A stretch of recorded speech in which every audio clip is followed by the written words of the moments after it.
What's going on, brothers? What is going on? It is your dude, Mr. International Passport.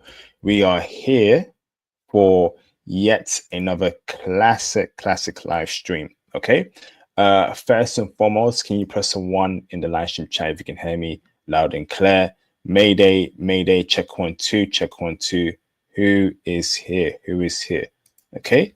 Can you let me know in the chat, please? Let me know. Okay. Let me know. Awesome. We've got a very special guest here today who will briefly introduce himself. Becoming Tyrin, appreciate you both for the support. Aaron Ishval, thank you very much for letting me know you can hear me loud and clear. So, Trex2, appreciate you, bro. Thank you very much. So, let's get straight into it, okay? Visionary, a shout out to you, bro. So, in today's stream, okay, before we go into it any further, I want to say I'm going to ask you to please like the video, like the stream. Share the video, hit the super chats, hit the PayPal donation. Any support you can give, that'd be greatly appreciated. Get a t-shirt, get a hoodie. Any support you can give to IP and the channel, that'd be greatly appreciated. Join the Patreon for intel into more foreign women activity and other things that will allow you to uplift yourself, whether it's stocks intel, crypto intel, etc. Well, now going on further, okay. We may have a crash out session. We probably will on Kick. Okay, so make sure you have followed me on Kick right here. We are currently streaming on Kick. And you know it's about Japan, so IP is going to crash the hell out about Japanese chicks and Japan. And the guest is welcome to join. Katie, you're welcome to join on the Kick later on if you want to, bro. So now let's get straight into it. Okay, you can see the title of this stream, right, is called "I Left America, I Never Looked Back. Intel on Japan woman, life, and business for passport bros." I have a very special guest here called Katie Wilson, who is here to break down life in Japan. He will give us intel on women, life there, business. He also has an upcoming film, okay, where he's going to discuss that, okay, in regards to what he's doing with that film, what it entails, creativity industry in Japan. But we're definitely very interested in the film he's working on, okay. And I think it's important that we share that around here in this space. So, Mr. K.D. Wilson, how you doing, bro? You good? I'm good, brother. Hey, thank you for having me. I really appreciate it. No problem, bro. I want to say thank you very much for coming on here and offering yourself to speak about Japan on the channel. We have a lot to speak about. Okay, I'm very interested in your film. I'm very interested in your journey from America to Japan. Of course, Japanese chicks, a dark-skinned black man's experience there in Japan, and I'm definitely gonna pinpoint that heavily because I feel like as dark-skinned black men, right, we're in a different space here, and I think skin color matters in this world. I don't care what anyone says, right? The darker you are, the more problems you have, and that also tips into dating, right? So we need to know what's the real deal with dark-skinned, acorn color black men. Okay. Yeah. Thank you, Katie, for agreeing. So, Katie, let's go for introductions first. Tell us about who you are, where you're from, and anything interesting about you, bro. Yeah. So, basically, I am from Brooklyn, New York, originally.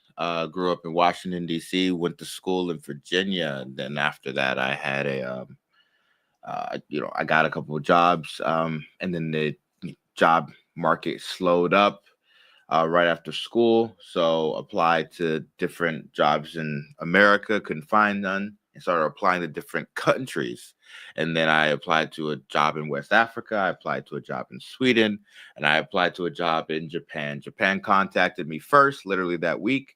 And literally next week, I accepted a job teaching English in Japan. And I saved up everything I had at the time, which was not much. So I bought a one-way plane ticket, and then I had $600, and I went on the plane and I went over because I had no other options. They were hiring, nobody else was hiring. All the other jobs were slow, so I came over to Japan, and that was about 6 years ago, way before COVID. So got here, and it was a struggle at first. You know, mattress on the floor, which is a bad thing in America, but here everyone's mattress is on the floor, so it's all good. And that's Wow. me in a nutshell. Wow. KD, I want to know about your life in America, right? And I think it takes a big leap of faith to leave everything you have in a country you're born and raised in to start a new life abroad in a foreign country, right? And tell me, how terrible was America for you in terms of, you know, quality of life there, dating as a dark skinned black man, brother? Was it literally hell for you, brother? And that's why you sought to go to Japan? As far as like dating and things like that, it was typical American. You have to put yourself out there, all the way out there. When you do, sometimes chicks in America, or women, they, especially in DC and stuff like that, if you mess up or something, they clown you. They really do. But it's part of the culture. I've been dealing with that since middle school, so it doesn't shock me, right? It is what it is. And that's just what happened. But I feel like when I got to Japan, that totally stopped, because it's a totally different culture. They're raised different here. The culture is different here. They don't when you put yourself out there, they don't necessarily disrespect that. So that's kind of a difference. But as far as dating, I had girlfriend here or there. But when you're trying to when you're young and you're just trying to get a job and get your feet under you, no one really wants to date that, really. You know what I mean? They want to date an older man, more mature man, somebody who also has everything already, their finances and everything, their path and everything already going. So you have the least amount you can offer to a woman there too. So it's like, but it is what it is. Mm, okay. So you're saying you weren't really enjoying life in America. Can we both agree on that? You thought you could be doing more. Yeah, you had a bigger potential. Yeah, 100%. There was nothing that I was currently doing. The opportunities and everything. It just wasn't there. I had to leave in order to get something better. Definitely. Wow. So, brother, now Japan was on one of those lists, right? And I'm going to ask you, why was Japan on a list of countries that were for you to potentially move there in the future? What was it? Have you been an anime fan in the past? Do you have a love for Japanese women? Why was Japan even on your list in the first place? Um, just like most people, I used to watch anime when I was growing up and things like that. Um, but to be honest, in high school, I had a Japanese class. There were several classes you could take: Spanish, French, and there was a Japanese class. And I went there and I studied Japanese for that year. And then the teacher told me about how he went there and things like that. And it was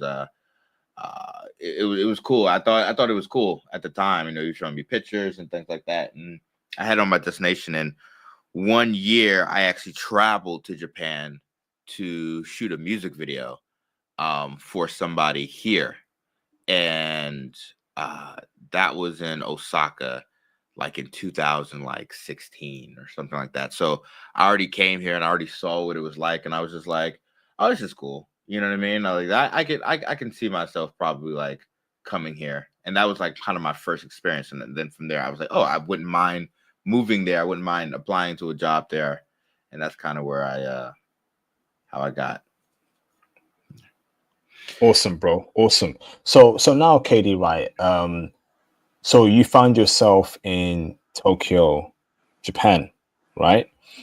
And was that a incredible experience for you? Was that a culture shock? Break it down for me, brother. Culture shock. Trying to think. Uh, not really culture shock, but it was just like, yeah, everything. It was a good feeling. I tell you that when I first got here, I came here. I was actually south, Japan, like south of Tokyo, a place called Ofuna, and that's near the beach, and it was so peaceful. I just remember walking on the street, going to the convenience store, trying to find some ramen or something that I could afford to eat, and honestly being at peace. At 2 a.m, something I would probably uh not do so often, where I was doing it freely and seeing other people do it, um and going back to my apartment and just feeling totally at peace, you know what I mean? And that's when I couldn't speak to anybody, or it was really really hard to speak to anybody. um but they left me alone. I left them alone, and that was kind of new to me, because before, you go to 7-Eleven or something and you have to fight three homeless men, you know what I mean? But yeah, not at all. So it was that. It really wasn't like shocking, especially since I already came to uh, Japan one time before. But I just felt home. I'd say that much. Awesome, bro. Awesome. So, okay, so you're in Japan. You've achieved your dream. You've left America, the Matrix. You're abroad now. Okay. Now, I want to ask you, right? You're currently in Japan, right? You're in the heart of the city. You're in the weed of things, right? Please tell me, what is life like in Japan as a black man? And I think I'm going to drill down on a lot of race here. Race is an important part of life. Race is the determining factor of many parts of our life. We don't experience the same thing as white people or Asian people. We are black, so we go through different things in any country around the world. Okay? So, but you as a black man, how is life for you in Japan? I personally think life is great. And it also depends on who you are before you go anywhere, right? I'm an introvert, right? When I first got here, so being here, everyone kind of sticks to themselves. So I don't really see or even worry about anything that anyone thinks or says about me. And especially since when you first get here and you don't understand the language or anything, you wouldn't be able to understand or hear if someone is talking about you. You know what I mean? Like, a new culture, somebody says something, you won't understand it, and probably you wouldn't care. I'll tell you, anything bad that I've heard about myself has mostly come from where I was from. You know what I mean? Here, I don't really hear or see any type of negative behavior towards me, or looks towards me, because I'm black. It's more like shock. Like, if you like, I've talked to some other people here and stuff like that. Like, if you turn the corner really fast and a Japanese person turns the corner and they look up, they might be shocked because they weren't expecting to see you. You know what I mean? Like, they're Hmm. used to seeing all Japanese face, Japanese face, Japanese face, Japanese face, and then you come and they're like, oh, okay. You know what I mean? It's like they kind of jump a little bit sometimes, and I have noticed that. Other than that, uh, yeah, everything's been everything. You know, if you do something that's out of the norm or something like that, they kind of write you off, say, it's just a foreigner. It's just this guy. But ultimately, yeah, they treated me pretty well. And anything that they do think about you is normally in their head anyway. And they do, there's this thing called tatame, right? Hmm. Japanese word called uh the Three true faces. feeling. Yeah, Hmm. true feelings. Yeah. And they're really good at holding in their true feelings. So you would actually never know. And there's subtle things you would know, to let them know, for them to let you know that maybe they don't really mess with you, right? But that's something you kind of develop over a couple of, after interaction after interaction after interaction, you'll be able to kind of tell that. But okay, they obviously don't want to talk to me. They actually want to go over here. But other than that, it's all good. So, but tell me, what's the good thing about living in Tokyo, kid? Give me the best things you feel like you get from living in Tokyo. Is it low cost of living compared to America? Is it safety? Is it freedom? Tell me, bro. Sell us Tokyo, Japan. Yeah, it's the cost of living is ridiculously low. compared to where I was from. For example, like where I was from, you get an apartment, $2,000, but here it's like 400 for almost like the same size. You know what I mean? Hmm. And that is able knowing that and having that as an option. Now, of course, you can spend $2,000 on an apartment if you want to. They always have that option, but you can spend 400, 500, $600 on an apartment, and you could it's low maintenance, low stress, and you don't have to worry about meeting rent. You don't have to worry about paying your bills. My total bill count, maybe it doesn't even hit $800 sometimes. And you go to the convenience store, I take all my bills, you pay them all at once, you walk out, you don't have to worry about it for 30 days. It's really amazing. Whereas in America, there's somebody, this charge is hitting your car, this charge is all this, and then if somebody overcharges you, you have to make sure that you got to call them and be like, hey, you guys overcharged me for this is the last week, and then they're like, okay, then we're sending it back. But here, if they accidentally overcharge you, they will send you a letter letting you know. They're like, oh, we're so sorry we overcharged you. We will actually take it down from your bill next month, or we can give you part of your money back if that's how you want to do it. They tell you, you know what I mean? So you don't have to worry about anyone cheating you or anything like that. And the safety is out of this world. Like, you can literally go outside and somebody that missed a train or something. I know a lot of people probably seen the images of the quote unquote salary man sleeping on the sidewalk. I've seen that a couple of times, and just knowing that, like, he's probably he probably got drunk, missed a train, just sleeping. He has his cell phone, his wallet, everything out. He's just laid out in a suit, right? with his head on his briefcase, and no one bothers him. People just step around him like, oh, he's tired, let him sleep. You know what I mean? And the fact that you can do that in a busy city and no one take any of your stuff is truly amazing. So it's like, I leave my wallet when I'm at a restaurant. I leave my wallet at the table. I'm not even worried about it. Where if I was home, it would be gone before I come back. You know what I mean? Wow, incredible, brother. So, brother, so let me ask this, right? Tell me the bad things about living in Tokyo.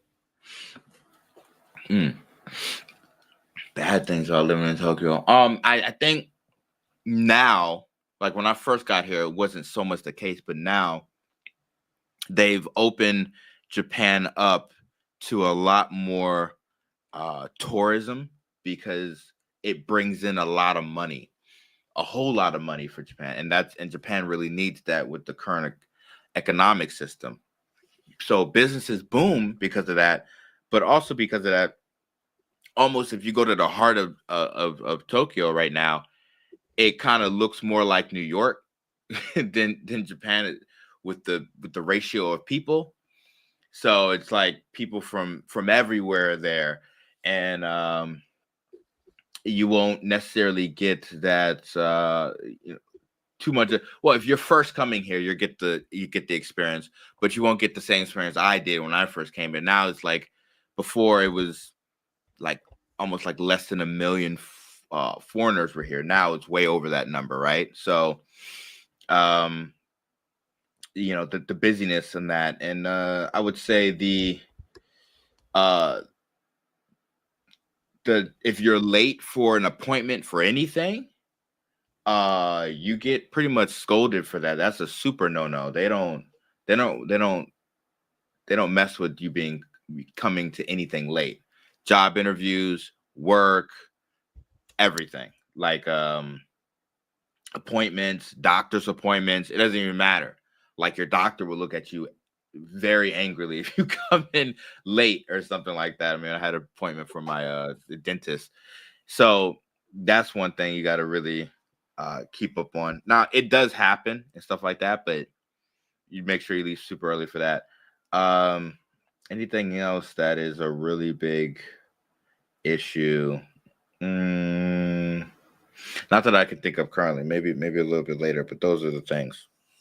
Wow, interesting, bro. Wow. But when you say you get scolded at, is it shouted at, and it's shown in their face they're angry at you, or that they tell you in a calm manner you're late, not acceptable? Break it down. Yeah, they would tell you that. They'll let you know. And so for example, my job that I did have, I no longer work for a company, but when I did have it, it was you know, two you show up late twice and you're done. Like it's that serious. They weren't messing around, and I have seen people disappear from that. Uh and your doctor would reasonably be able to see on your doctor's face, like, okay, he's upset because you showed up late, type stuff. uh yeah, that's they're super strictler for that. Other than that, yeah, that's about it. Awesome, bro. So, brother, now you being in Tokyo, right?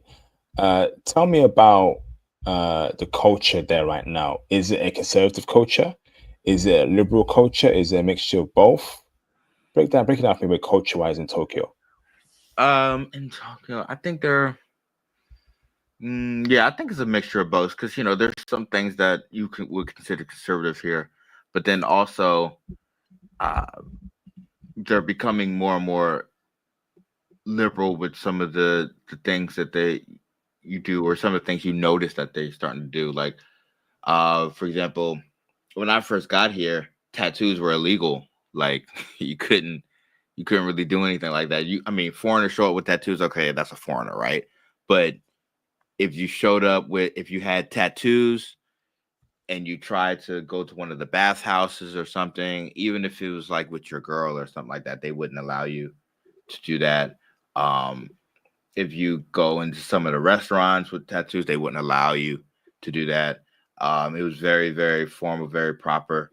Um, and as far as, I would say, hmm, I think, yeah, yeah. The as far as the liberal side, I think a lot of women here now, they're getting into wanting more careers. Oh, Less than way less than America, significantly less. But it seems they do go to school and they get out and they get a job and things like that. But it seems like once they experience it, they're just like, okay, I just want a husband. You know what I mean? After that, after a couple of years, they're like, all right, what am I doing? You know what I mean? But they do go out, they do experience the workforce, and some of them stay like that. Some of them start businesses. Some of them are quite good at it, but they do get into that realm, and you start to see some sort of shifts in that. But I think for the most part, I would probably say they're more conservative, but they do get wild a little bit. The women, especially if they're young or something like that, they are getting kind of loose. So in Tokyo, I remember we were speaking about it before. They're not really like, it's you they're nice on the surface, but uh they are very experienced, and you might not think that because of how polite they are and stuff like that, and how chill they are. But the closer you go into Tokyo, the closer you are in the heart of Tokyo, the more wild the girls get, and the more wild experiences get. The later they stay out at night, uh, the more drunk they get, stuff like that. wow. Okay. But we're gonna get to the woman part in the future. But so with tattoos, right? Are you telling me that you're seeing more Japanese women get tattoos? Yeah, yeah, I think so. I think so. I mean, it's not as common as something, but it is legal now. Before it wasn't. Now it is. Before, I remember, for example, at my job, anyone that had tattoos, you had to cover it. Like, it had to be covered with your suit jacket, it had to be covered with something. And if it's exposed, they'll let you know about it. Hey, we don't allow that here. But now you're starting to see people with like ink on their bodies, kind of like this heart tattoos, things like that. And that's kind of becoming more and more accepted. Now, of course, you get into maybe the Yakuza looking tattoos. I don't really know what they're called. But that's still taboo. But the little stuff is starting to be kind of okay. Okay. Oh, so would you say Japan is leaning liberal now? And do you think that's a bad thing at the moment, brother, in your opinion? Because obviously liberalism is what destroyed America and the West. That's where we have problem with dating, with feminism, the whole 9 yard, right? Do you see Japan going the way of America, or this will stop soon? But break it down for me, bro. Yeah, it is headed in that direction. Throughout my 6 years of being here, I am seeing more of that. And you can kind of tell, I hear a lot of the times, if I have a baby, that's the baby becomes my whole life. You know what I mean? And I don't want to necessarily give up my life for that type of stuff. You start to hear that a little bit more. And then they've always had a problem with getting together with each other. You know what I mean? Yeah. So like, and you can see it reflected in the economy. Like there were 70 million Japanese babies born last year. Like there's 140 million people here.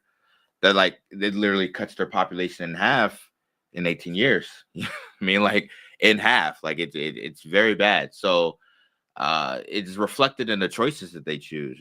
It's also hard to, it's also expensive to do that, and they want to stay in Tokyo with that, which is a very maybe more liberal than say if you went on the outsides of Tokyo, the outskirts of Tokyo, or in the countryside. It's starting to dry up there, and those places had more maybe traditional values than say in the heart of Tokyo. So yeah, it is unfortunate, but I mean, it is what it is. It's the choices that people are making, really, and the government's trying to push for the other side. Hey, go start a family, right? We're pay for this, we're pay for that.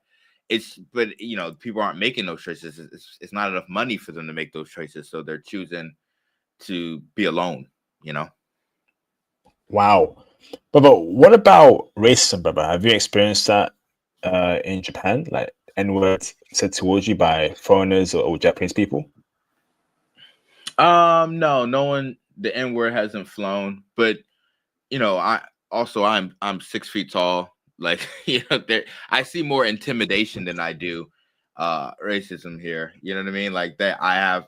They might be more intimidated towards a black man than anything. The only have I experienced in 6 years? Maybe I experienced one clear definitive time, because it's always hard to like determine, okay, was that racist, was that not, and then on top of that, if you don't know the culture and you don't know the language, it's kind of hard for you to determine. But there was one time, without words, it was definitely definitive.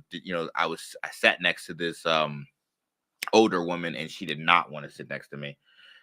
She took one look at me, and as soon as I sat down, she put her purse right in between us. And then she kind of stood up and was looking for another seat. And I was just like, okay, what's going on? I guess she's gonna get right off. But it's the purse right in between. It's like I don't even want to touch him. You know what I mean? On accident. And then, no one got off the next stop. She sat back down. Someone got off, and she literally got up and just went to a seat that was adjacent from me. And it was just as crowded over there as it was over here. There's no difference. The only difference is I was here. You know what I mean? And it was really, really clear. And I was like, okay, well, it is what it is. But that's the only time I really felt it. You know what I mean? What about racism from foreigners, brother? Like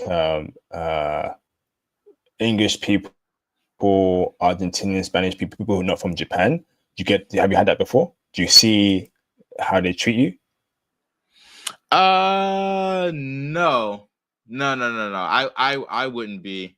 I haven't experienced any of that. No. I mean, even the times I did used to hang out to 4 or 5 in the morning, everything was everything. Everybody was cool. You know, one of my good friends here that I used to hang out with all the time, he was German. You know, we used to go out and talk to chicks together. Everything was cool. Another guy was you know, I forgot, maybe Swedish. He was cool. It was all good. I didn't really experience. I'm pretty sure you probably could run into those types and stuff like that, but I've never experienced it or ran into anybody from other countries that were racist towards me at all. I experienced it more of that in America, but haven't experienced it here. Because there's a subculture of some of these dudes, right? Who not even dudes to me, or men and women who worship Japan and they feel like Japan is the last bastion for ethnocentrism. You know, all one pure race, and then but they like white people and all that stuff, so they will accept us. And if you're not white or Asian, we're going to treat you bad. And it's quite a big popular subculture on Twitter and on the internet. Are you telling me about that? You haven't seen much of that there at all? Yeah, I think that's just internet stuff. Maybe, I mean, I have a YouTube channel too, and on that YouTube channel, on Katie Wilson's YouTube channel, some of the comments I get are very, it's just pure vitriol. Like, you know what I mean? Everything that I thought I was going to experience, I experienced in those comment sections. But YouTube cleans it up; they don't allow it to fly. But when sometimes I go into you're running a YouTube channel, you go back there and you see some of the comments, you're like, oh my god, you know what I mean? Like it's crazy. But the people that I've noticed that the people that really like go hard for that, I don't, they stay on the internet for the most part. And if they do get confidence, they get confidence with a group of people. They don't get confidence by themselves. You know what I mean? So it's not like something you really have to worry about. Most people, I think, are more intimidated by the presence of Black people than anything. Especially one that's when that understands who he is and is represents Black people well. They do better with the people that are shouting and stuff like that. But if you come calm and collected and you're very stoic about yourself, you're wearing a suit, they know that there's nothing they could say. They're more intimidated than anything. And I feel, so that's probably why I have never experienced any of that. I walk with my head up, so I don't really portray any stereotype that they want to say about me. You know what I mean? So if I passed them, I probably passed them. They probably didn't say anything, because the people that normally say that, they're just cowards. So you ain't got to worry about that. And they would never say or do anything, and most of them never say or do anything to you in person. So that's probably why I haven't experienced it. And none of my other Black friends that I've met here have experienced it either. So talking to them. But have any of what's it called? Any Japanese person in the past recently said stereotypical things to you about Black people, or Black people do this, or I thought Black people do that? Have you heard that before? And is that quite common? No, that's not my experience. Those not common. I mean, because I went on a date one time and I asked about it. I was like, okay, what do you think about Black people? You know what I mean? I asked her one time, everything she knew was like from the Olympics, right? That's all she knew. Like, you guys are the fastest, you guys jump the highest, and culturally Black people are cool. You know what I mean? Or like, I was talking to this kid one time, and he was just like, yeah, man, I really want to understand like rap culture. I really want to understand hip hop. Can you teach me? I want to go to America. I'm going to California. I want to learn.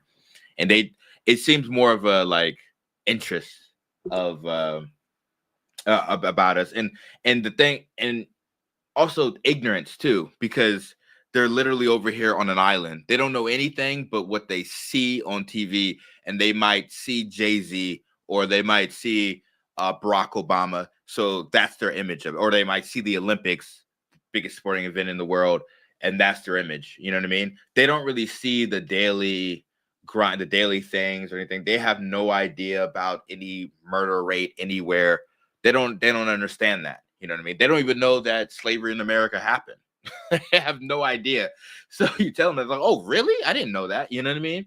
So they are very much in a bubble for the most part. But of course, if you get somebody who Japanese person who's more internationally traveled, one that is speaks English, and you can tell they've been everywhere, they might have a little bit more bias and things like that.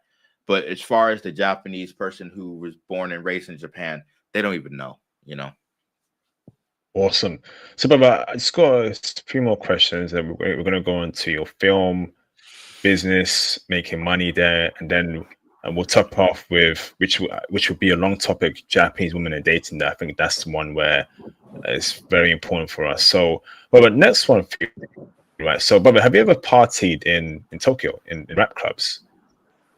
Yeah, I've been to a couple of the hip hop clubs and stuff like that, partied and things like that. Okay, definitely.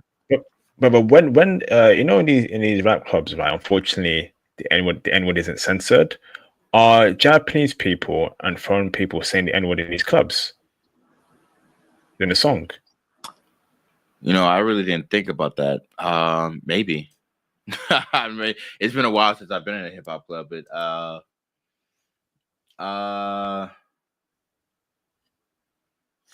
maybe half of them, maybe. Wow. I can't even think. Yeah, it's almost like they're just singing a song. And going back to my other point, I don't think they know. You know, it's just a lack of it. They have no idea, but they don't call you that. I think they're just singing a song. I mean, I remember being in a karaoke. You know, the karaoke was very popular here with a girl, and she was singing a song. She was like, she was like, oh, can I say that? She asked me because she was more privy to it. But most people, I guess, they don't know.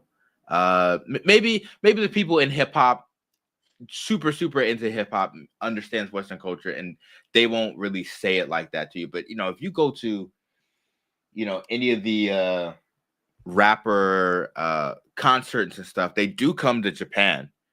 A lot of the rappers encourage them to say it, so it's like it's just what it is at that point, right? And which is stupidity and shameful. And these rappers need to be called out because they're also a part of the problem as to why we have problems abroad, have no social awareness, nothing. All they care, they're selfish. All they care about is their own fulfillment. And I'm sick of it, bro. I really am. So, Katie, this is a great interview so far. Okay. Now, but religion, right? Is that growing there amongst the women in Japan from what you see? Or is it still mostly an atheist society? Or do you see more women becoming religious? Or are you coming across more religious women? No, it's complete atheism. It's just no one, everyone's atheist here. If you go south of where I was in Ofuna, whereas as soon as you get off the train in foot, there's this huge Buddhist statue. I mean, it's blaringly huge. And Buddhism is the most popular religion here. Other than that, no one really believes in anything. It's pretty much a godless country. So that's why, you know, there's no, I guess, when it comes to things that maybe we are privy to about God and what not to do and what to do, they have no comprehension of. But everything is about society to them. Oh, I shouldn't do this because it's bad. It's a bad look for Japan. It's a bad look for my family. It's not, I shouldn't do this because God tells me I shouldn't.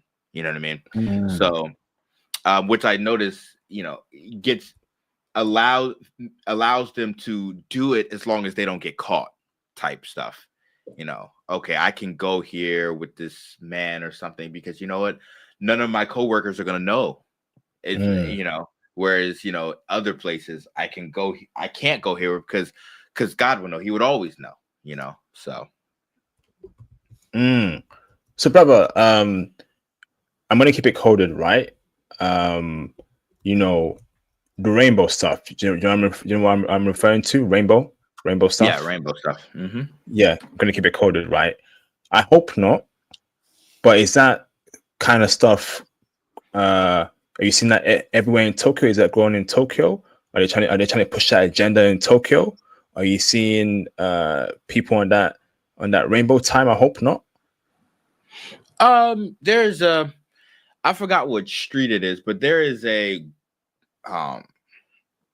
area in Tokyo that if you're into rainbow stuff, you go to that area, and it is everywhere in that area. Because one of my friends, he lives there. And he said, yeah, he was like, they're all around here. This is where they are. There's also a street that you go on that if you're interested in that, you can find that there. But for the most part, no. For the most part, it's kind of suppressed because just like in Japanese culture, they don't want anything that isn't of their norm to stand out or to be the face of Japan. So they don't necessarily mess with them in that way, like them in that way. They think they're a bad look for Japan. And their marriage for them is illegal here. So they are allowed to get some sort of certificate to show that they are in a partnership, but that is also limited to only certain people based on certain things. I don't know exactly what those are, but that's what from what I remember from talking to people, that's what it is. So it's not really that big of an issue here as it is everywhere else. Just because it's Japanese culture, they don't they have to they have to present a clean face, and that's to them that's not clean. Thank goodness. Okay, awesome, bro, awesome.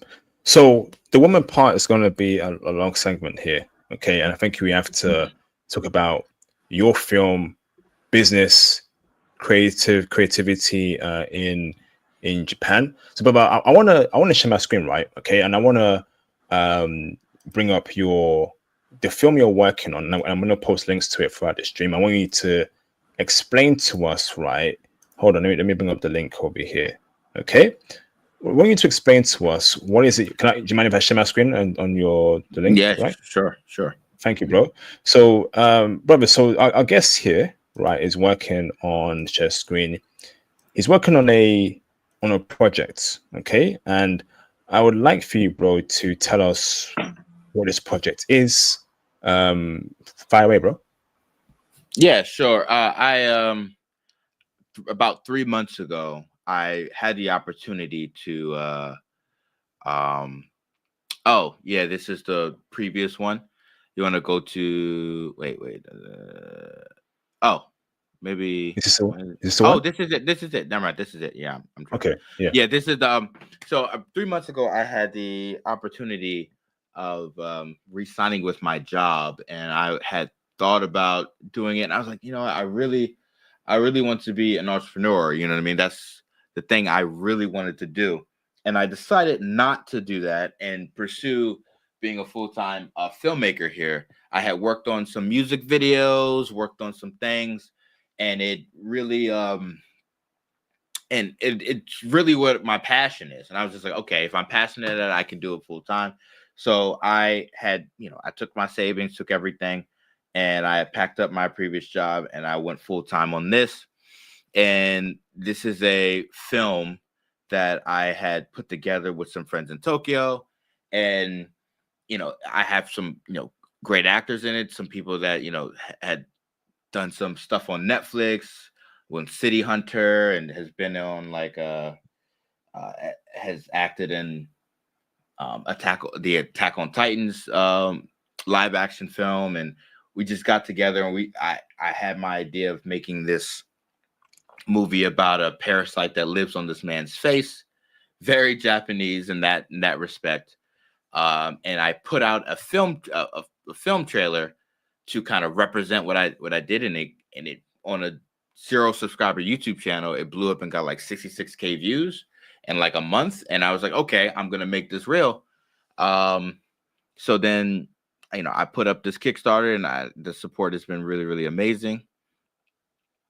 And yeah, this is what I'm doing full time now. Let's see, we have 13 days left on the campaign, and we have some, super great rewards. And I worked with some great actors and things like that, and we had a blast. It's a lot of hard work, but we had a blast, and uh, I'm excited to really present this to the world. And this is what I'm going to be doing full time for as long as I stay here. Once a year, I'm going to create another feature film, and uh, I'll work with some movie theaters here, get that displayed here, and also send it abroad. Awesome, brother. Awesome, brother. Can I ask you, what inspired you to make a Japanese horror thriller, or want to make one? Was it your time in Japan, or are you a film horror nut? Yeah, well, when I was in America, when I did have a job, the first job was actually working at a production company. They did a lot of documentary stuff and things like that. But I worked as a kind of an intern there, and I moved up to associate producer.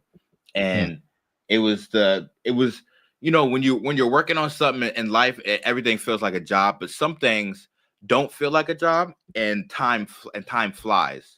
And those things, when you're doing something and time literally flies by, and you look up and it's nighttime, those are the things you realize that you have a knack for, and that are effortless for you to do. And that's what you have to, I think, pursue in life. And this was one of those things. So working as a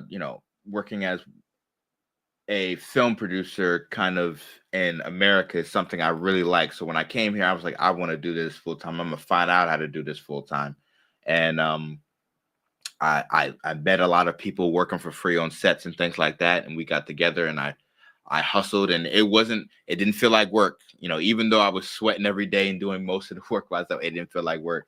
And it was so I decided to go with a horror because Japanese horror is the most popular genre of all Japanese films. Everyone knows The Ring, very popular, and things like that. So I wanted to create something like that, but with a twist. Awesome, awesome, awesome. All right, brother. So I'm going to share a link to this right now. Okay, in the StreamYard. Okay, so if you want to be a part of that project, if you want to be and support, the brothers move towards making a great movie, right? Representing Black directorship, representing us in Japan, making great movies, etc., etc. Then the link is right here on the screen. Okay, I'm gonna put it right there. Right, Kickstart.com, Katie Wilson. It doesn't get a thriller film. Go on there, pledge some support, or watch what you're doing closely. And when the film comes out and you drop it on YouTube or whatever, like the video, comment. These kind of things are what you should be doing to support, the brothers' ambition and goal to becoming a well-known director. Okay, I wish the best for him. Okay, and I really want you brothers to go and support this movie. All right, we talk about having a good image. We talk about doing great things abroad, right? And these kind of things are what we need to do. A Black director in Japan making films, right? And if he blows up, that's great for me, great for him, and great for everyone. Someone that can represent us in a good light, in an intelligent sense, doing great things. Not rapping, not being a goddamn b-ball player, not being a goddamn sports person, not rapping, not singing, but actually doing incredible work, right? Behind the camera, directing people, a position of authority or of power. We need more Black men in there, okay? So I'm going to ask you all right? Please make sure you go and support this brothers movement, okay? Anything else you want to speak about in regards to your Kickstarter and the film, brother, that we need to know? Yeah, I remember seeing your video. I didn't watch it on purpose because it hasn't shown here, the Sinners movie. I wanted to support Ryan Coogler, and he was a huge inspiration to me. But I haven't seen that video only because Sinners hasn't come out in Japan. Everything in Japan movies, they come out a month later. So that is unless it's something like Mission Impossible that comes out all same day. But so it comes out literally next month, and I can't wait to see it. I can't wait to support it when it does come out in theaters. I'll be there first day, and then I'll go back to watch your analysis on it. Thank you, man. Yo, that film was amazing. I watched it twice in cinema. I support the brother. I'm not saying it's a perfect film, but when I heard that he was gonna get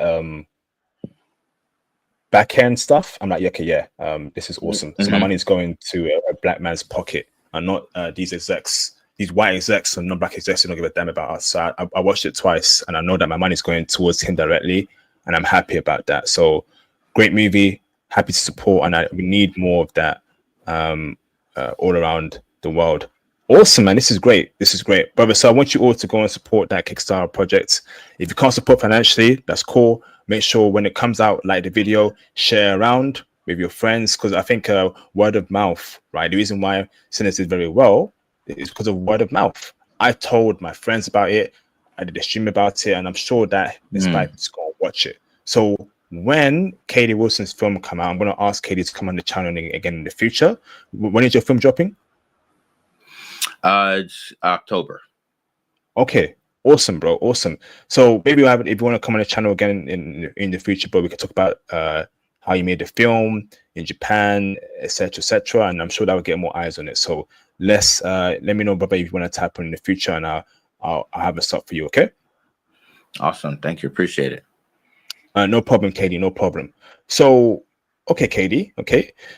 So, brother, now let's go on to business there, because, right, I feel like, yes, it's it can be beneficial if you work the right job, you get a pension, or you invest your money into certain assets. But some people want to do business, brother.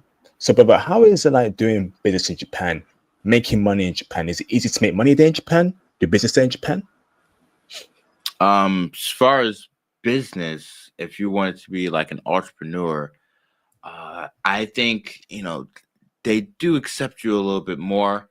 There's a lot of I would say entrepreneurial minded Black people here in Japan that start like restaurants and things like that, and you can get support from the government. It's just a lot of paperwork, but it's relative. After that, it's relatively simple: money in, money out.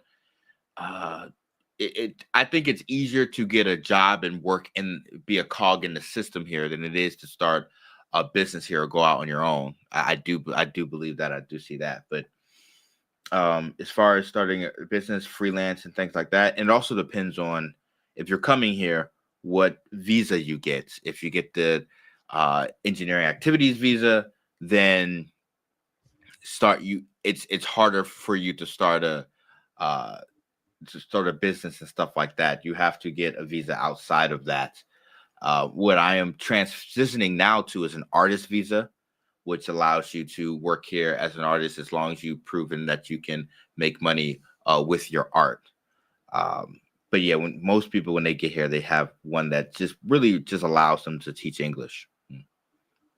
Okay. So brother, now for you personally, right? Like do you, if someone goes the business route, personally, I don't recommend teaching English there, because it's not a stable career.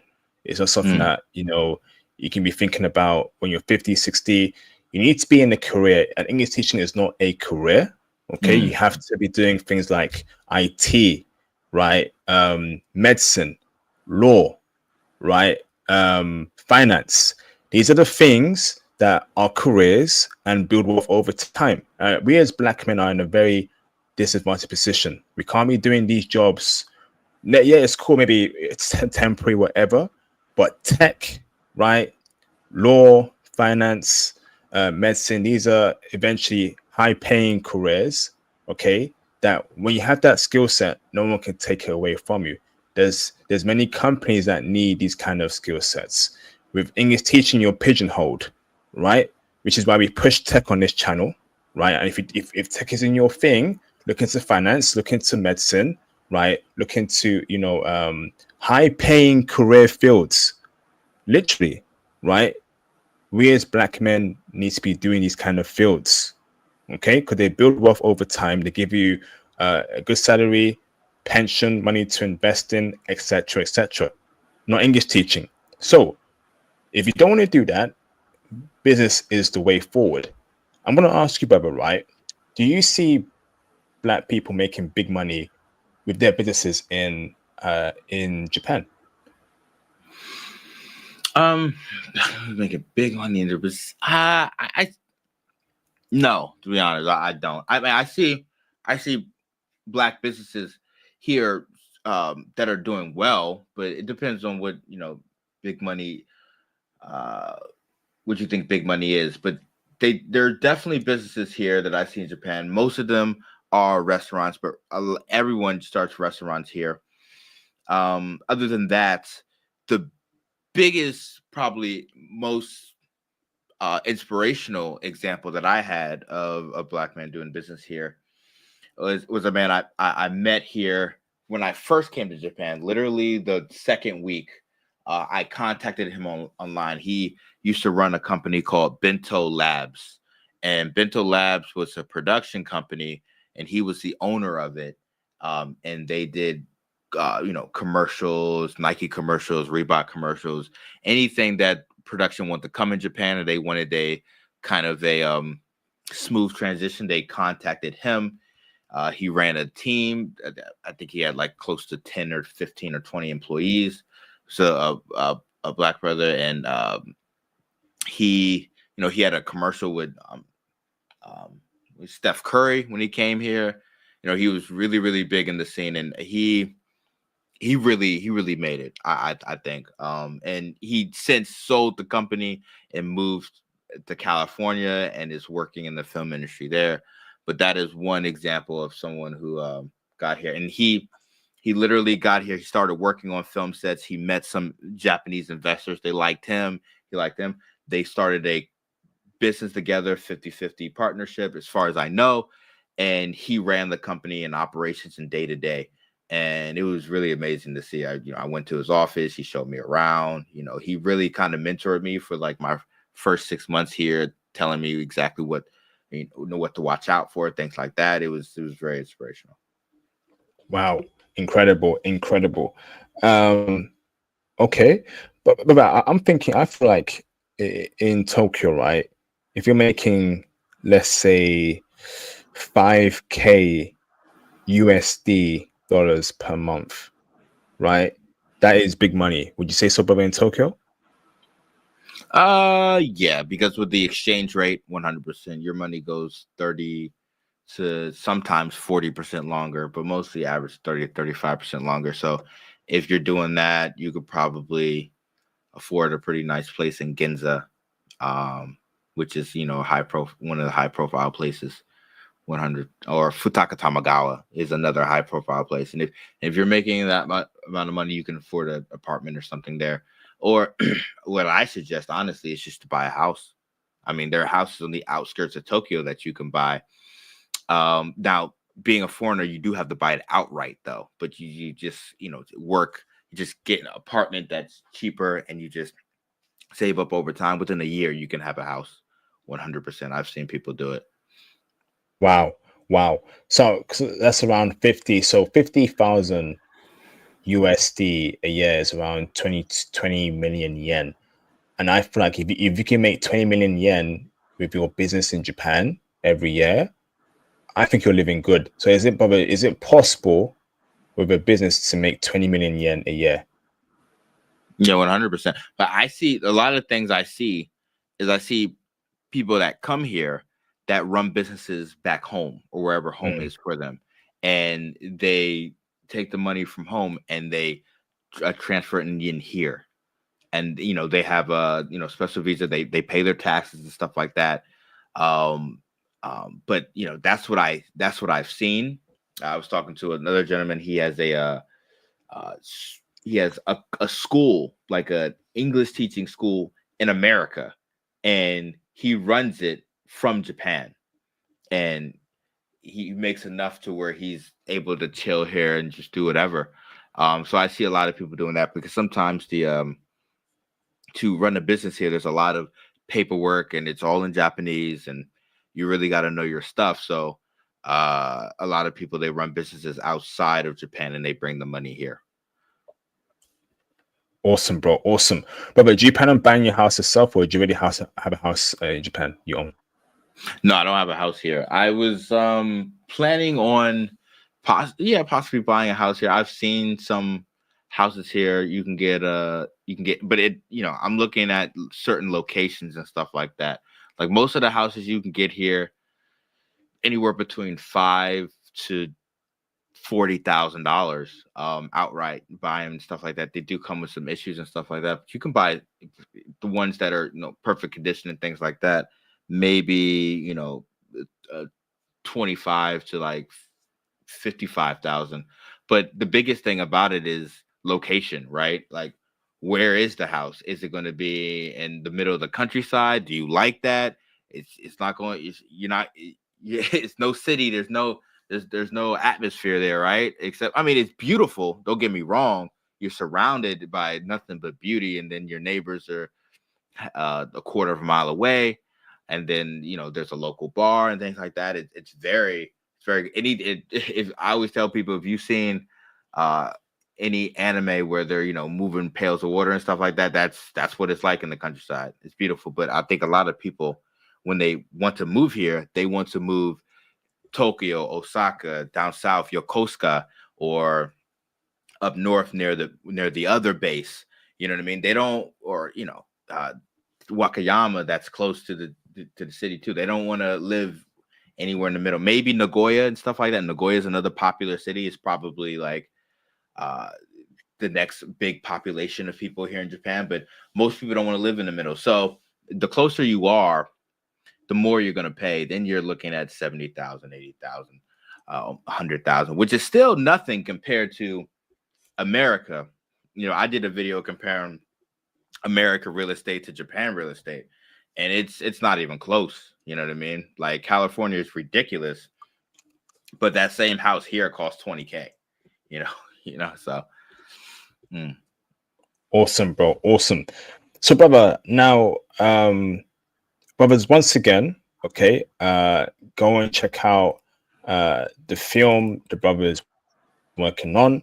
Okay, support the movie, share it around with your friends as well, who are interested in films or who want to support a brother's journey in making a film in Japan. Okay, so you can share it with your friends, family, and here it is on the screen over there. There you go. Okay, go and check it out and see if it works for you. Share that around, spread the word. That'd be greatly appreciated. So, KD, now let's go on to the woman part. Right? Mm-hmm. Now, brother, I feel like for me personally, race is very important in dating. Okay. And when it comes to black men, skin shades, right, is also very important. Okay, brother? But I'm assuming that you're a dark-skinned black man. Okay. And Yeah. I'm going to ask you, right, in Tokyo, what is dating like for dark skin, not brown skinned, not light skinned, right? But dark skinned black men with Japanese women who are pale skin? What's dating like for you, brother? Another dark skinned black man. Dating is all right. I mean, if it depends, if if we're comparing, it is harder, 100%. They they are they take, if you look at Japanese women here, it's getting hot here in the summertime, things like that. They walk around with parasols, and they walk around with parasols, the kind of umbrellas, to hide from the sun, right? They want to preserve the complexion, because here, pale skin is considered more beautiful than anything. And then you also have, the women that don't care. They walk around whatever. They get tanned. They get tanned or go down to the beach all the time. They don't care. And my personal experience is I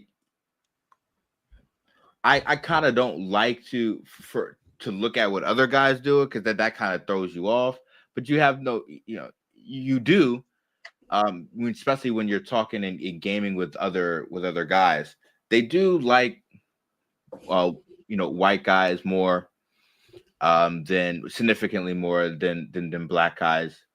And it just is what it is. Nothing you can do about it. So I think for me, hanging around the hip hop clubs and things like that, it gets easier because they're assimilating to the culture of an African American, right? So they look at you differently than if you were to go walk around right after everyone gets off work and you're talking to a woman that's in a pantsuit or something like that. She's not going to be as inviting as somebody. Now, she's not going to be rude or anything, but she's not going to be as inviting to someone that like me.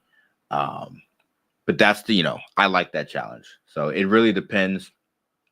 I've definitely had a couple of situations where you're talking to a woman, maybe younger woman, and she brings out the I'm really uncomfortable, like I'm scared, you know what I mean? Like I don't know what this is about, you know what I mean? And then you say, okay, no worries. You just walk away. You don't want any, incite any trouble or anything, but you do get some of that. Okay, interesting, brother. So, brother, now, okay. Okay. So, brother, so let me ask about foreign women in Tokyo, right? Is that also another dating opportunity for dark-skinned black men, or is that something that you just don't want to deal with? Like, a woman from Germany, Brazil, Argentina, whatever, Filipinas. Do they like black men? Do they date black men, or is it your best chance of Japanese chicks? Well, most people that I think most people that come here, especially men that come here, we want to date Japanese girls. That's what they here for. That's what we're here for. You know what I mean? Like if we go to Japan, you expect to date Japanese girls. There is opportunity for them to date other foreigners, but most of the foreigners that if I'm living here, right, most of the foreigners that come here are just on a 5-day vacation. You know what I mean? They're not really staying here, so it's not really like a huge opportunity. What I have noticed is the other foreigners that are here to live, right? The definitely other Asians like Southeast Asians and things like that. They love black men, and from my experience, which is the darker skinned Asians, they love black men. They don't they don't discriminate at all. They don't even feel that. You know what I mean? There are some Australian women that probably would be interested in you as well, because that continent there's no black people at all. You know what I mean? So it's like me and my homeboy was joking or whatever. I was like, if you really just want to just have fun, you go to Australia, and that's like an hour and a half plane ride from here, right? So you get a lot of Australians that come in and stuff like that. But really, it's all about the people that come here. It's all about Japanese women. They don't really mess with any of the other foreigners unless the other foreigners mess with them. You know what I mean? Okay, brother. So now, brother, right? Okay. Now, brother, for you personally, right? Now, for me personally, I'm not looking for a hip hop loving girl, right? I want the Japanese girl that is high value, that is seen in Japanese society as the cream of the crop. I didn't book a $3,000 flight to go and date some hip hop chick, right? That wears her cap sideways and wears a Chicago Bulls jersey. Fuck no. F no. Sorry for my language. F no. Okay. I'm looking for elegant, pristine, high value Japanese chick, right? Basically the top-notch Japanese chick that Japanese men want. Is that attainable for me as a dark-skinned black man? Or no? Be honest with me, brother. I think yeah, it is. It is. I mean, I've dated a woman like that, but it is more difficult. 100%. Those women, they want other Japanese men. That's what they grew up watching movies and looking at. TV shows of women like them dating other Japanese men. So that's what they want. Um, and if you were to, but she'll hear you out. You know what I mean? To hear you out, what you have to offer and things like that. But it's going to be an uphill battle for sure. You know what I mean? Um, if you want now, it depends. When people come here, sometimes it's hard for them to tell the difference in the classes between the Japanese women, because she's pretty and this other girl is also just as pretty, but one is propped up by Japanese society and one is not. So, and when you first get here, your eyes are a little green. You can't really tell the difference. So you might think, oh, I have the baddest chick. Japanese men don't think that. They think you got a girl that a girl that's a leftover is what they would call them. So you wouldn't even know really. So I would be able to point it out, but if somebody just came here off the plane, they wouldn't even know.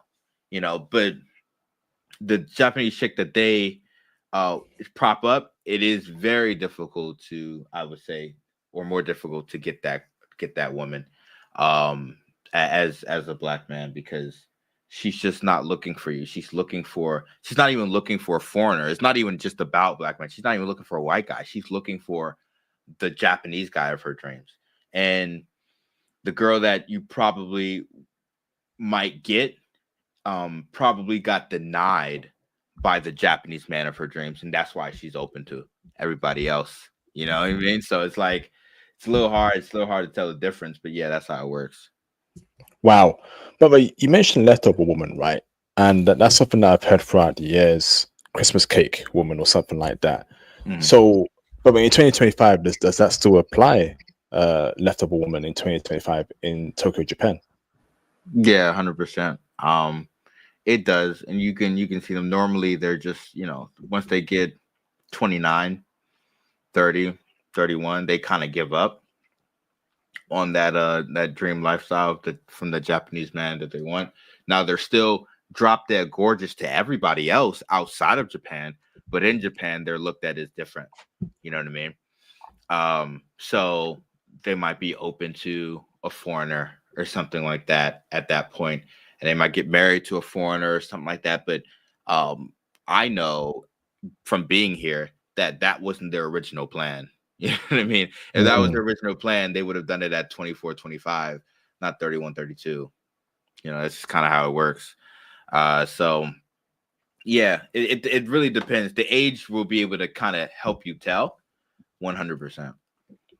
Interesting, bro. So, but your advice to men is that if she's what over if she's but so in your opinion, what's the cutoff age in your opinion as to a leftover chick? Is it 29? That's when be careful as a brother, because why should I wife up by then? Or is it 25? What is it that you see, brother, this cutoff age? Maybe yeah, 28, 29. I would say that, because after that age, they're really like clamoring for a husband, like clamoring for a relationship, clamoring for a baby. And if they've been denied by the man that she wanted, at least here, over and over and over, then she starts opening up her options to other men and stuff like that. And that means you weren't her first choice, really, at that point. And if for some men, that's fine. For others, you want to be a woman's first choice, but that's probably not going to happen at that. I had a friend here. He's like about 32 years old, and his wife, she told, he started dating her, and when he met her, she was untouched, and she told him right afterwards, she was like, I want to get married, and I want children. And she was like 24 years old. She said, I want to be married by 25 and I want children by 20. She had a plan, you know what I mean? And those are the women that you probably want to be around more than the women that when you ask them about their plan, they're just like, I don't know. You know what I mean? Those are the women that, you know, they probably had a plan, they just given up on it, you know. Wow.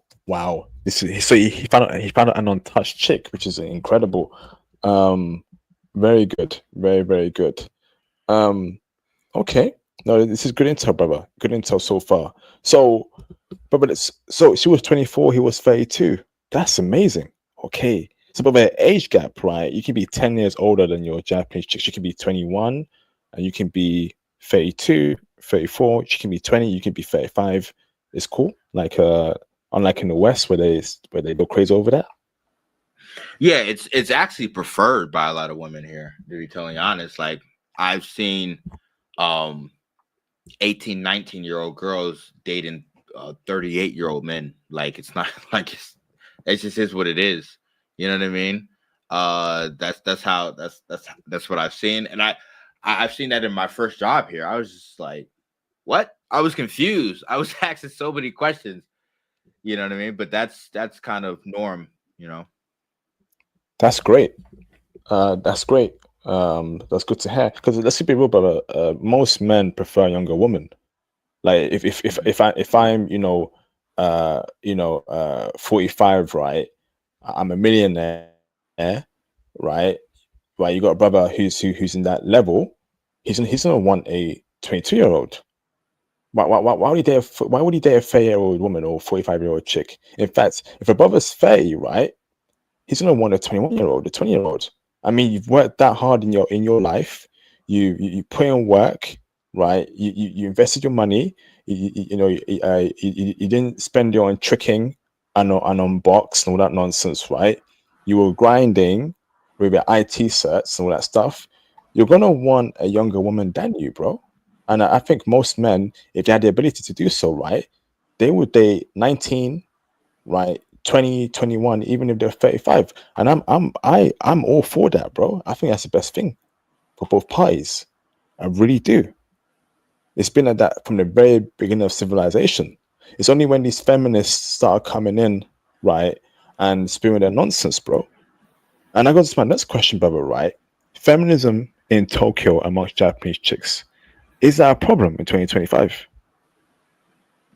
Is it a problem? No, I don't think so. I mean, it is a thing here, but I don't think it's a problem. But it is growing, right? I mean, I think the reason why the population is going down is partially due to that, but it's more due to it's really expensive to raise a child here, especially in Tokyo. So that's more the reason for everything. But yeah, I mean, feminism does exist, unfortunately, in some shape or form in every society. Not as much as the West, though. The West it's insane, but here, no, not as much, not as much. But you might run into the woman that has her own business. She wants to do her own business. She wants to do her own thing, and that does, it's not something that I'm interested in. I kind of want to help mate more. I would want a wife more than I would want a woman that's a business owner, uh maybe trying to compete against me in some capacity, right? So Mm. but yeah, 100%. It's just, I don't think it's that big of an issue. Brother, let me ask you, right? How do you spot, right, red flags in Japanese woman in 2025, right? It may be some traits that if you see that, okay, you got to keep away. I don't care if she's Japanese and you're here to find a Japanese wife. You see any of these traits, walk away. Red flag traits. um I would say, well, for me personally, women who smoke, I'm not Mm. really about that. And there are a lot of people who smoke here. Uh, Women who do that. Women who stay, I would say, stay out late, super late. You see a lot of women here, not a lot, but the women you do see here that are out 2 a.m. You see them like drunk, and those women get taken advantage of and abused, and you don't want to be. It's so if you meet a woman out at the club and it's 2, 3 a.m, it's a no. You know what I mean? It's a no for anything that has recreational activities, because it's she's not. I mean, she's there for a reason, right? Like she's not looking. You're not gonna meet your wife in a club, really, right? So it's like, and you shouldn't want to. So things like that. Other than that, women who are maybe a little too clingy and stuff like that. That how you meet someone, the traits you see are just going to get magnified. It's going to be put under a magnifying glass the more you be around them, right? So if she's a little clingy, she's probably crazy. To be totally honest, if she's always like, "Where are you?" Da da da da, and it's been 2 weeks, it's probably a no go. She's it's just going to get worse from there. But what I've noticed though is from talking to all my friends who have gotten married and things like that, Japanese women change after they get a baby anyway. You become, before everything is perfect, and then as soon as the baby comes, then you become an ATM to them. It's for the sake of raising their child. Everything kind of switches from there. I have heard that routinely. So I don't know what's up with that. I haven't personally experienced that, but those are the red flags I see, really. Okay, awesome, bro. But what's been your personal experience dating Japanese women, brother? Would you put them above American women? Have they been good to you, brother? Did you almost get married to one? Do you plan on marrying one? What's your personal experience dating Japanese women, bro? Yeah, they I think comparing to women in America, they are a lot more feminine compared to American women. They smile a lot more. It's just natural for them to uh be a lot more loving. They laugh a lot more. Um and my first Japanese girlfriend here, I probably honestly should have been married. I wasn't even thinking about that though. But she was great. You know what I mean? She was great. And then, dating Japanese women, I would notice certain things that sometimes they will go, when they like you, they go above and beyond. Like I would say, it's really, really hard. I go to work early in the morning on Tuesdays, and it's hard to prepare my lunch and things like that. And then I would, leave for work on Tuesday morning, and outside of my apartment, there's a little lunchbox that she prepared for me that she must have woke up super early to get here to give it to me. You know what I mean? Like things like that. I'm just like, my heart sinks for that, because that has never happened in America. Or like, she knows my favorite film is like Kill Bill, right? Well, not my favorite film, but one of the films I really love, Quentin Tarantino, Kill Bill. And she'll end up taking me to the restaurant that they had a fight scene in Kill Bill. And she was like, "Oh, do you notice this? This is from the film you said you like." And she'll make it a surprise for you. Things like that. Those are some of the best gifts I've ever gotten from a woman. I've never gotten from a gift from a woman in America at all. You know what I mean? So when you experience things like that, it's almost like, damn, okay, she really cares about me. You know what I mean? I've never felt that. So I'm like, she heard what I said, and she's trying to do something special for me. That's crazy. It's supposed to be normal, but that's crazy. Wow. But do you feel like if a Japanese woman isn't wifed up by 27, 28, is there something wrong with her, bro? Or it's just that life got in the way? Or but do you believe that, bro? If she's not wifed up by a certain age, there's something wrong with her. Give me your honest opinion, bro. Probably, maybe it depends. Everyone has their own individual story, but I would think probably not as much. Maybe she just prioritized work and stuff like that, because the way it is here is the jobs are can get brutal sometimes. You get no time. You know what I mean? You get no time to hang out or to date or anything with people. So if you get out, she gets out of college, she gets a job, and she starts working.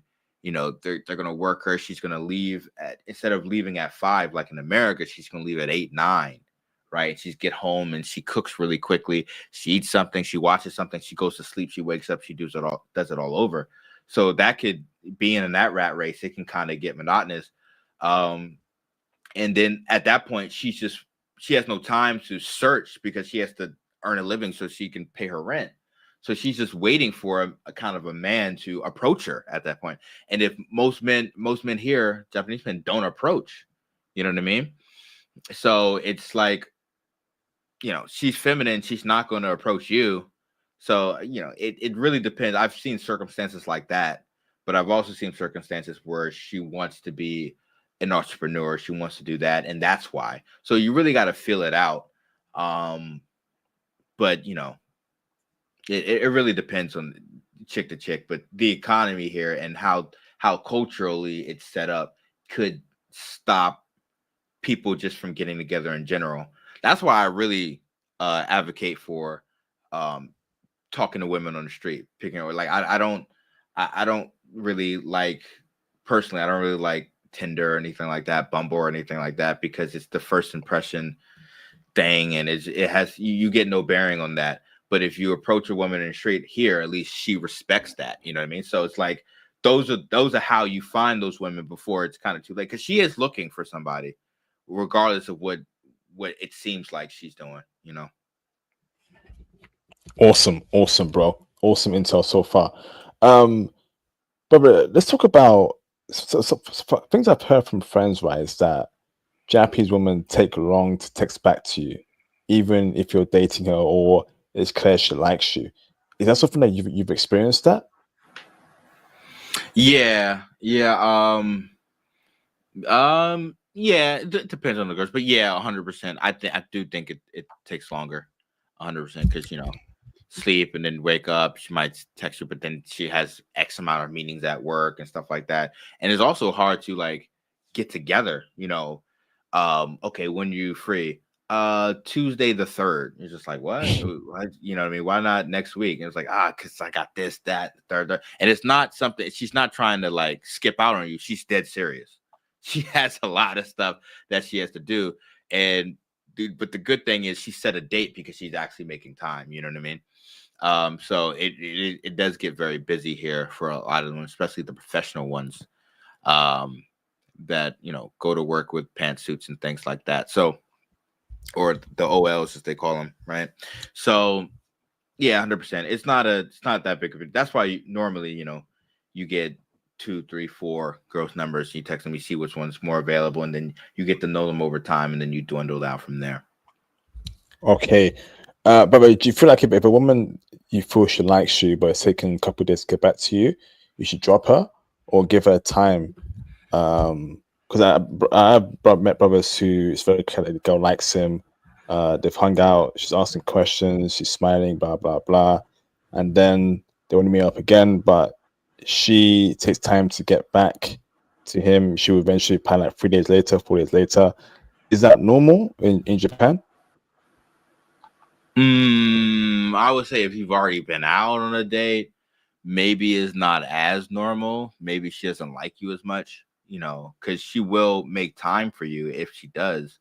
But I do think, the reason why it's hard for me to answer is because I think texting is supposed, any sort of communication like that is supposed to like, you're supposed to use in order to get on a date. That's what I use it for. I don't use to get to know people or anything like that. It's more like, well, when are you free? Let's go out again. I really enjoyed the evening. We did this, we did that, whatever. You enjoyed yourself. I'm free on these dates. When are you free? That's what I use texting for. She sets, and then she'll reply with when she's free. you say, cool, I'll see you then. You don't text at all until you see there again, because it loosens the, for me, and what I've noticed with girls here, they want the guy to take charge, right? So it's like what I don't know what else to text a girl other than the next time I'm going to see her. You know what I mean? And if she doesn't, and you send her that message and she doesn't reply, then she doesn't reply. It is what it is. And she'll reply with a date. And if she doesn't reply with a date, I just tell her, like, okay, well, let me know in the future when you are free. We'll go from there. And you just put the ball in her court, and you just go on about your business. Keep working at your job, keep going up in your company, keep grinding to start your business, whatever you got to do. She shouldn't really be the priority past that. So anytime I don't even notice when a girl doesn't text me back. You know what I mean? Like, if she don't text me back, she just don't. You know what I mean? Like, she knows I'm here. I always put the ball in her court. I always ask her, okay, I'm free on these days. What about you? She don't reply, then it is what it is. You know what I mean? You move on to the next one. Awesome, bro. Awesome. But so I want to ask you about Malaysian woman in Tokyo, right? The ones you see, how they like, brother? Do you see them dating black men? Are they crazy, brother? Break down Malaysian woman for us, brother. Half black, half Japanese. I know it's there. Yeah, I understand. There's some there. They're rare, but yeah. They're nice. They do date black guys, of course. They like black guys. They normally speak English. Not all of them speak English, but they normally do. And it's normally, they're normally half Japanese and half normally somewhere from an African country. Normally, I've noticed that, and I think they're great. They, if they're depends on where they're raised too. If they're raised in Japan, then they have the same Japanese mindset and everything like that. It's just that they're more suited for they understand you more, if that makes sense. Because normally their father is black. Very rarely is their mother black. Very, very rarely. But most of the time it's their father's black. So they're probably a lot easier to approach with that. But they do have a lot of self-esteem issues. And it's because, being raised here in Japan, they don't fit the stereotype of a Japanese woman, even though they are a Japanese woman. And, stereotypes with their hair and stuff like that. And they kind of don't like that about themselves. Or maybe they can't eat the same Japanese, traditional diet, is because, if they do, they might get fat. So they eat other stuff to try to maintain the fit in the society and stuff like that. So they seem to have a lot of self-esteem issues and things like that. So that I've seen personally. And, I try to big them up, you know what I mean? Like, don't worry about, don't worry about what they say. I'm here now. You know what I mean? Like, don't worry about that. I think you're great. You know what I mean? But, it depends. I've seen some of them, they've been in forefronts of media and things like that. One of them won Miss Japan, so, they are here, but they do have some issues. I haven't personally dated any of them though. So that's the extent of my knowledge to them. But they're more than likely to go for black men over Japanese dudes. Not necessarily. It's like 50-50. They're not. They don't dislike you. You know what I mean? You're just there. You know what I mean? I think they have more of a likelihood of dating you 100% than a Japanese woman 100%. But they also like Japanese guys. 100%. It's not this over that. It's more like 50-50. Okay. But what about Korean women? I know there's a lot of Korean women, Zanichi or whatever, in Japan. Do they like black men? Korean women like black women in Japan. I haven't experienced any Korean women here. I like zero. I have no idea. To be totally honest, I couldn't even answer that. Okay. I know there's also Chinese women there in Japan, but I'm not even going to say anything because I know the answer, bro. They don't rock with us Chinese women. But I'm sure you agree with that, right? Yeah, I would probably agree with that more. I mean, China, they're more they don't have tatamai like we were saying before. They just say it. You know what I mean? They don't. So it's like it's a little so different. I've only been to China one time, and that was on a 2-hour delay, and I walked around a little bit, and I came back. So all I know is from what I've seen on the internet. So Okay. So, brother, let me ask about cheating, right? Big topic in the last couple of years, cheating. But are Japanese women on average serial cheaters? But keep it real with me. Even though your boyfriend, girlfriend, more than likely she'll cheat on you. Husband and wife, more than likely she'll cheat on you, right? It's just that it's part of their culture. Is that a fair statement, brother? yeah, it is here. You know, they're definitely cheat. I mean, um, depending on the woman, depending on your situation too. If like if you're married and you have a child, like I've heard Japanese women literally telling their husbands, like, look, I'm busy, helping the child. I have to take them there and there. I don't really have that much time. You can go out and have fun. Like she'll just say that. Like just go out. Like it's fine. Just come back at 10 o'clock. You know what I mean? Like she literally said that.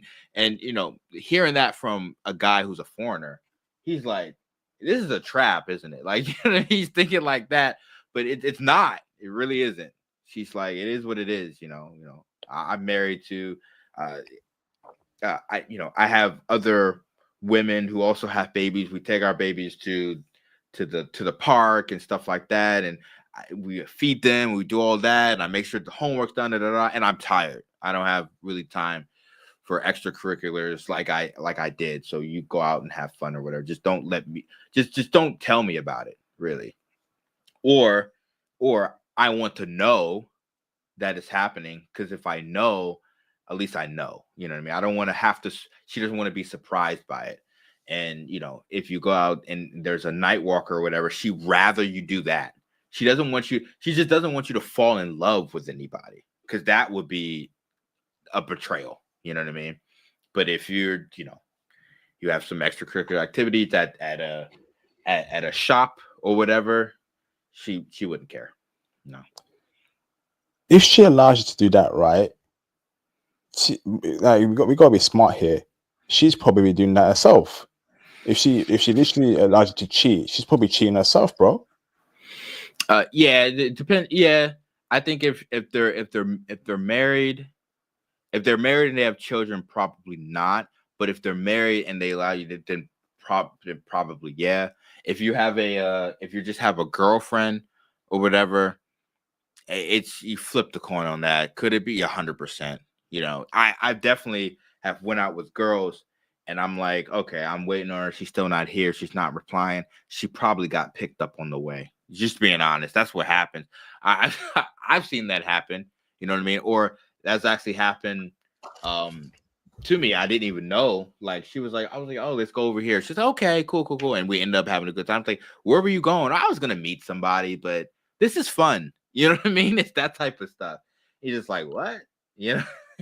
and definitely there's definitely like situations where I've hurt my friends and things like that. And I've said this in videos and stuff like that, where, he's with a girl and this her phone keeps ringing. He was like, who is that? She's like, oh, don't worry about it. It's her husband. You know what I mean? And Heck. and you're in a what is it?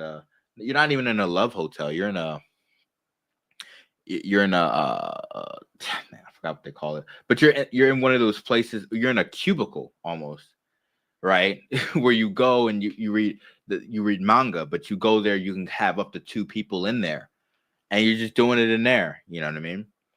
And her phone rings and stuff like that. But again, like I said before, if the woman is walking around 8, 9, 10 o'clock at night, then she's up for it. I mean, no woman who has a boyfriend or a husband is doing that. But if she's doing that, then it's something else. And it is what it is. So nothing really we can Wow. do about it. But be honest with me, right? A Japanese woman worth it in 2025. It just says, yeah, they're sweet, blah blah blah. But that cheating stuff, right? And also I've noticed that they have a lot of guy friends as well. Japanese woman, even though they're in a Yeah. relationship. Have you noticed that, right? And yeah, brother, do you think that it's worth it being with a Japanese woman, knowing that I have guy friends still in a relationship? I know if you ask her to drop a guy friend, she probably won't drop it, brother. Have you experienced that, brother? Guy friends, brother, I'm sure you had to Japanese. Actually, sorry, brother, it's a lot of questions, right? So you have dated Japanese girls, right? Have they had guy friends, and have you told them to drop their guy friends, and did they drop it or they push back? Oh, I don't even know. Like I've never brought it up because it's almost like personally, when I walk in I walk in with my head up high, I walk in with confidence. She already knows that's not gonna fly with me, right? Like you know what I mean? And like I have that I would say exuberate that presence, right? But I've heard coworkers, Japanese coworkers I've talked to, you know, oh yeah, I go to my friend's house. He's a guy, but nothing ever happens because he's never gonna do anything. And that is true. A lot of them never do anything. And that's weird to me. But it is what it is. And I told her, like, yo, if you came over to my crib and you rested your head on my lap, it's over. You know what I mean? And she kind of laughed about it because she knew it was true. Of like Japanese guys wouldn't do anything. I'm not like that. You're not gonna come over here and do that. So I think you're talking to a woman, if she has a lot of guy friends, um I I don't even, if you're trying to be serious with her and you're trying to seriously be serious with her, you tell her that that's not going to fly. If she doesn't, then you just move on to the next one. It just is what it is. Um, but if she likes you, she'll get on board. That's what I know. Depending on how much she likes you, depending on how much she's going to submit to your authority and what you say, you come to her straight up. I mean, there's a 3-date rule here, and I know you probably heard about that. Um, by the 3rd date you have to confess yourself to her, like, okay, where's this going? Pretty much, hey, I'm looking to get married, I'm looking to have children, I'm looking to get married by this date. If you say that straight up, she's going to submit to you 100%, because if that's what she wants with you. But if you don't do that and you're just la da da da da da da, date 4, date 5, she's not going to think you're serious, and she's going to hang out with her guy friends or whatever she's going to do, because you haven't done it, you haven't said anything. She's waiting for you to say something. So you say it by the 3rd date. You can say it on the 1st date. It really doesn't matter. It depends on what you want. Like when I finish everything and I get serious, I'm gonna date with super intention, and I'm gonna go out here and I'm gonna tell them exactly what I'm gonna do and exactly what I want. Either they're gonna be on board or not. But I do think they are worth it.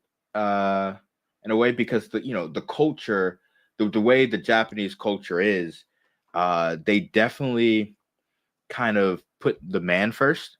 I would say that in this culture, and they do want you to lead everything. Like during texting, okay, so you're gonna ask me on a date or not? Like on a date, okay, where are we going?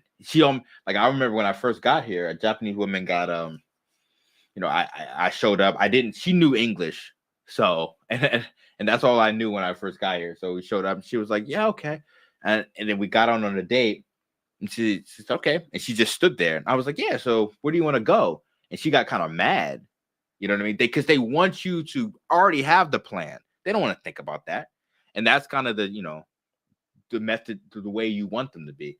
So I think they are worth it, especially if you compare it to Western women and things like that. The traditions are still here. They still want to be feminine and stuff like that.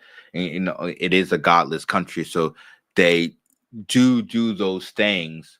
But if you find the right one, like my friend did or my other friend did, who is not in Tokyo 2 a.m. every night, then you'll be fine. Awesome, bro. But bro, how do you feel about woman? Let's say maybe you have a girlfriend, right?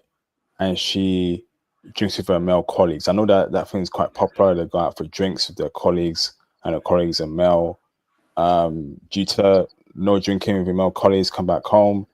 But in Japanese culture, that drinking after work thing is quite prevalent. Is that something you have to accept?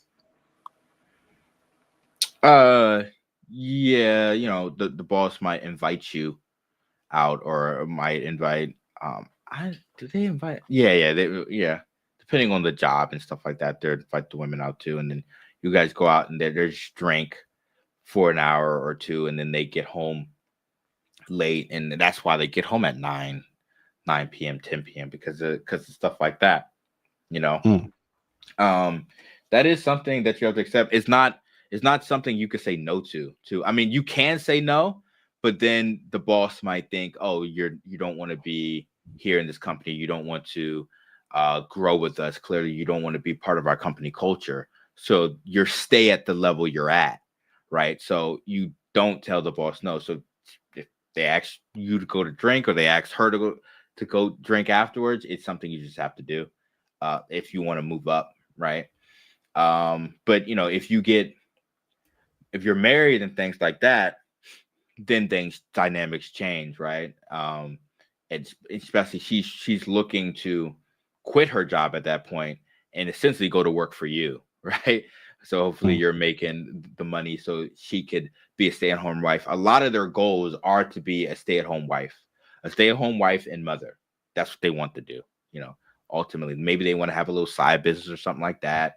But other than that, they want to be, that's their goal. So the faster you can take them away from that, the better, you know. mm, okay. But let's say, right, there's no requirement. Okay, no, yeah, let's say there's no requirement for them to go drinking after work, right? Uh, but she still does it. Is that a red flag? Did you drop her, or is that something that again that's still part of the culture? Yeah, that's just part of the culture, man. I mean, it's not nothing's ever really a requirement. That's what's crazy about it. Nothing. They don't have to work late. They don't have to do anything like that. But everyone else does it, and if they don't do it, they will be standing out, and they don't want to stand out. They want to fit in. So they will work late, and they will go drinking if invited. They will not say no. That's just how it works here. So it's not required, but it's almost like required to be Japanese, if that makes sense. Yeah. Awesome, brother. This is great intel so far. So, but now wifey. Okay, I think a lot of brothers do want to find wifey in Japan. Where would you say we need to go to find wifey? And but what do you classify as a wifey Japanese chick in your honest opinion? So, but if you were looking for a wife tomorrow, I want to know what you're looking for in a Japanese woman to say, okay, she's wifey. And where would you go in Japan or maybe in Tokyo to find wifey? Find wifey, I probably wouldn't go. To be honest, I know a lot of people not gonna want to know this. I probably wouldn't go into Tokyo. To be totally Mm, honest, you going Shinjuku, Shibuya. I mean, could you do it? Yeah, 100%. But the closer to the heart of the city you go, the more loose the women get at that point. Now if she's new to Tokyo and stuff like that, and she comes from the countryside, that's great, because that's different, and that's what my friend was able to find. Other than that, you probably want to find someone who wasn't born in Tokyo. You want to find someone who's from another prefecture. Going to the countryside, things like that, finding people right outside Tokyo and things like that. You're finding probably a good woman that won't leave you and stick by you if you do that. I've noticed that.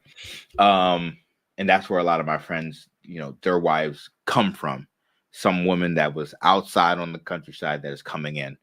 Um, but yeah, not to say that all Tokyo women are bad or anything. Of course, yeah, you can. But then that's when you have to put the barriers up and understand, okay, she's she's 31 years old. Obviously, she's dating me for a reason, or she's taking me seriously for a reason, right? As opposed to a 22, 23-year old that just came from like Gifu or something like that. Um, or something like somewhere up north, you know. But yeah, I just not necessarily in Tokyo, more at the outskirts of it. But then at that point, unfortunately, you have to know Japanese, right? She's not gonna. know English. What I've noticed too is the Japanese girls that don't know English or not comfortable in English, those are the ones you want. The ones that are comfortable with English, you're just like, how do you know English? Like, you know what I mean? You could tell you weren't the first man, but you're not even the first foreigner at that point. You know what I mean? Like, did you travel? So have you traveled abroad and stuff like that? Like, no, I've learned it here. That's a red flag on that on some of those. You know what I mean? But anything that's worth anything is going to take some work. So if you want to learn some Japanese or something like that, you'll be able to communicate with the women that will be worth it to you better. Wow. Baba, what traits are you looking for specifically in wifey? Yeah, somebody who's thinking about someone's, of course, feminine or whatever, and that encompasses a lot of things. But one of the things that it does encompasses someone who's thinking about us instead of her. You know what I mean? I've talked to a lot of, I had my Japanese tutor or whatever. She tutored on the side, and she was raising her children. She had her husband. I asked her a question. I was like, "Yeah, so what are your goals for this year?" And she said, and she couldn't really answer that. And I was like, "Oh, so what are your goals for your family?" And then she had a bunch of stuff to say, and that's a huge difference. So when I'm looking for in a woman, is I'm looking for somebody who sees our future instead of just her future. So when I'm asking her, like, okay, where do you see us going? Where do you see us, like, doing? What are your goals? Oh, I want to be married, or I want the baby. I want 3 children. I want 2 children. I want to be a wife. I want to be stay at home. I really like cooking and stuff like that. Those are the things that I like to hear from a wife, because I'm an entrepreneur. I can take care of a woman. So I want her to want to be taken care of. You know what I mean? And if she's like, no, I would do this, or I'm gonna live in my apartment and you could just live it. I want her to want to move in with me. You know what I mean? Those are the things I listen for. But everybody super chats. Shout out to Mr. Ace of Spades for the support. In Vancouver, they no longer check for brothers. In Seattle, they no longer check. I'm about to crash it right now. FFFFF. Shout out to you, brother, for the support. Shout out to Mr. Babatunde Oloye for the support. Before I do so, brothers, once again, here's a link to the brothers Kickstarter page. Go and support. Go and share it around. There you go in the chat. Kickstarter. It doesn't get something. Thriller film. Go and check it out. Okay, by Katie Wilson. Shout out to Babatunde for the support. IP shout out. Just passed my Terraform Associate exam and AWS SAA last month, both in one take. Let's go. That possible life is getting close to reality. Yes, indeed. My former students, happy for you, brother. Happy for you. Told you tech is the future, and brothers are making great moves in tech. Not anything else, but IT and tech. Okay. Shout out to Aaron of Ishval for the support. I've watched enough beep in my day to know where the drinking leads. Facts, bro. Absolute facts. Shout out to Mr. Aaron of Ishval for the support. 94 viewers and 61 likes. Unacceptable. Likes are free. Yes, indeed, likes are free. Get the likes up. Please support the channel. That'd be greatly appreciated. So, next question for you, KD, right? Is this 3 dates rule I keep hearing, okay? Because I heard that, yes, after 3 dates, you confess, right? Your boyfriend, girlfriend, and then you can smash. But let's say it doesn't work out, and the next 2 weeks you break up. She meets another guy, goes on 3 dates with him. Okay, they smash after 3 dates. Doesn't work out after a month. So, but she will go on 3 dates continually, and after 3 dates they'll smash. But she's racking up bodies, bro. So, so that's why I find it hard to believe that a lot of Japanese women have low body counts, especially with this 3 dates rule.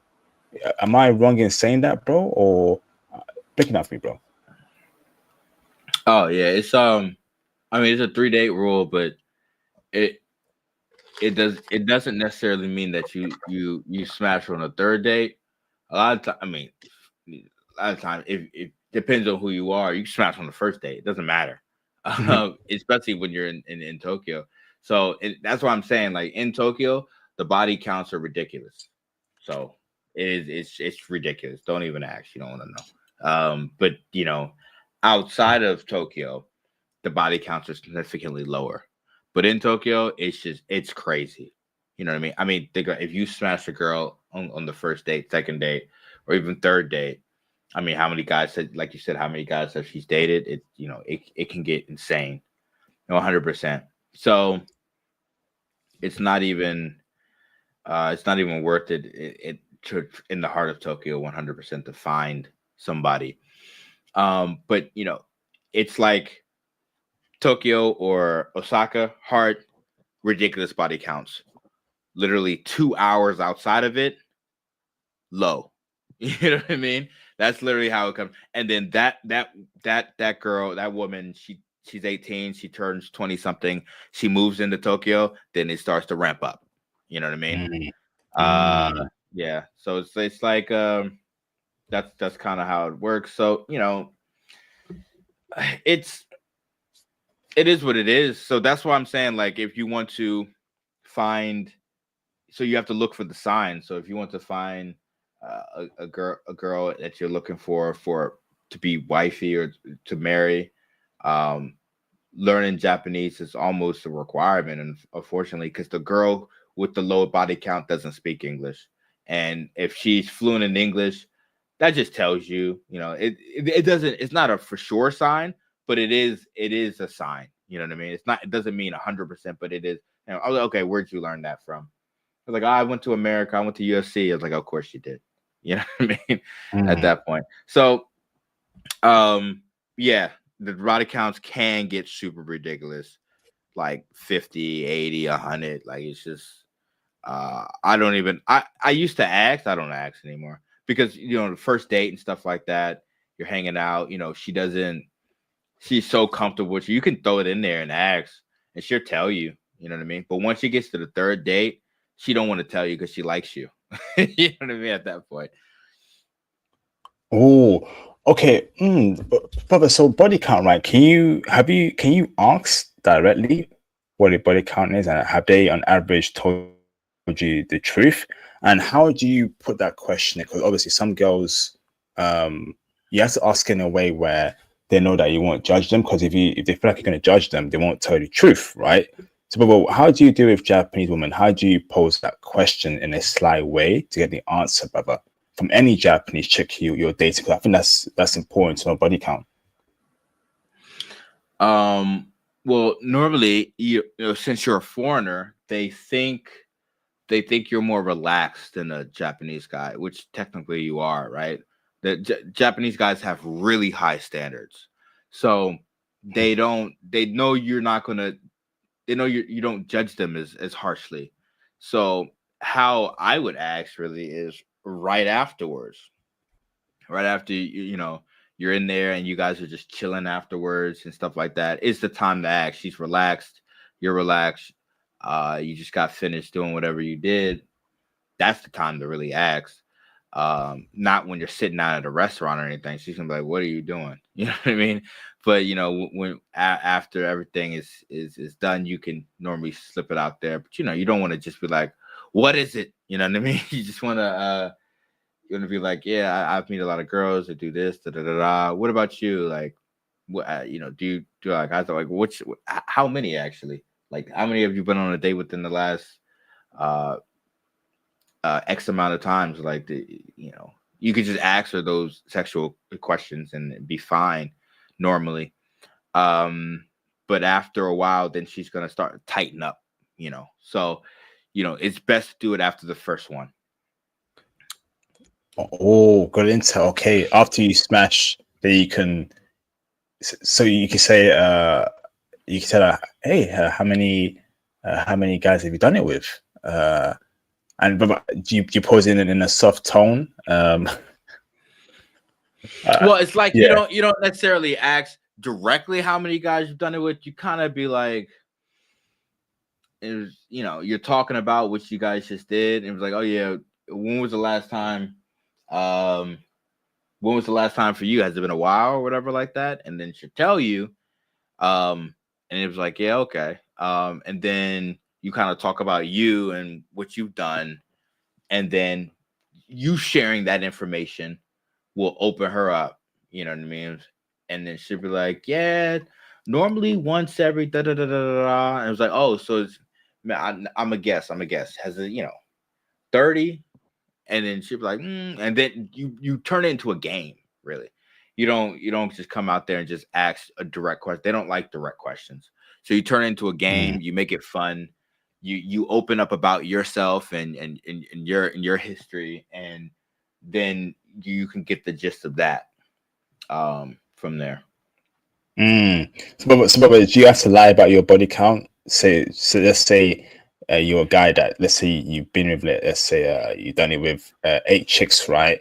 But you lied to her that, hey, you've done it with 40 chicks to get the truth out. But, oh, that's a lot. And she would tell you the truth because you've been with a lot of the dudes. And yeah, no, you've been with a lot of women. Pause. No, did he? You've been with a lot of women. And yeah, and she sees that, oh, you've been with a lot of women, so it's okay for us tell you the truth. Is that how you do it, bro? You can lie. You can lie.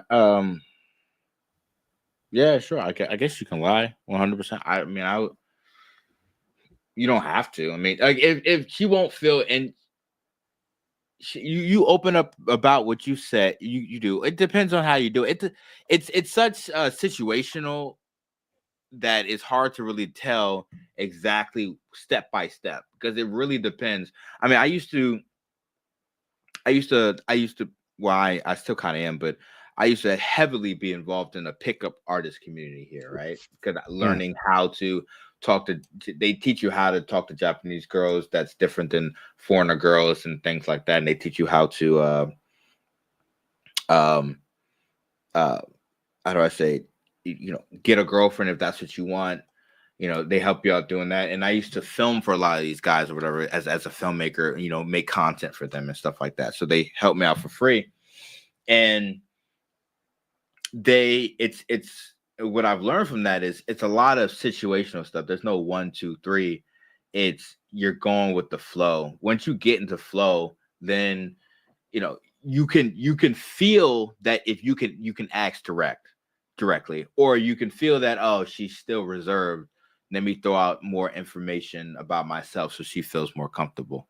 You know what I mean? So there's not, I can't really tell you do it here or you do it there. But what I have experienced is after the first time, you guys, then that seems to be the best time to float it out there.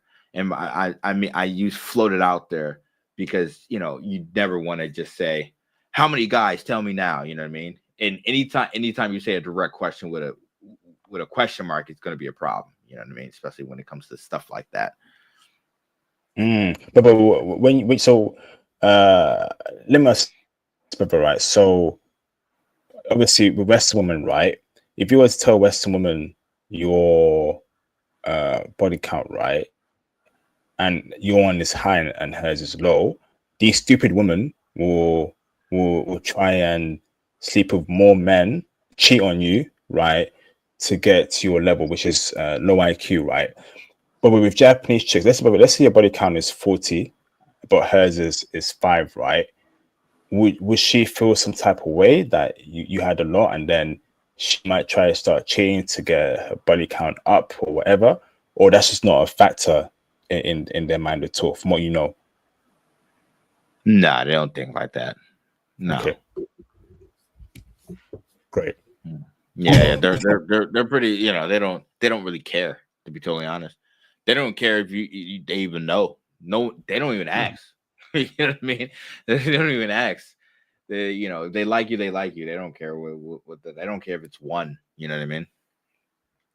Okay, and but with the women you obviously done the deed with, right? On average, have they did you come to find out that they had high body counts, or was it all low in most cases, or here and there?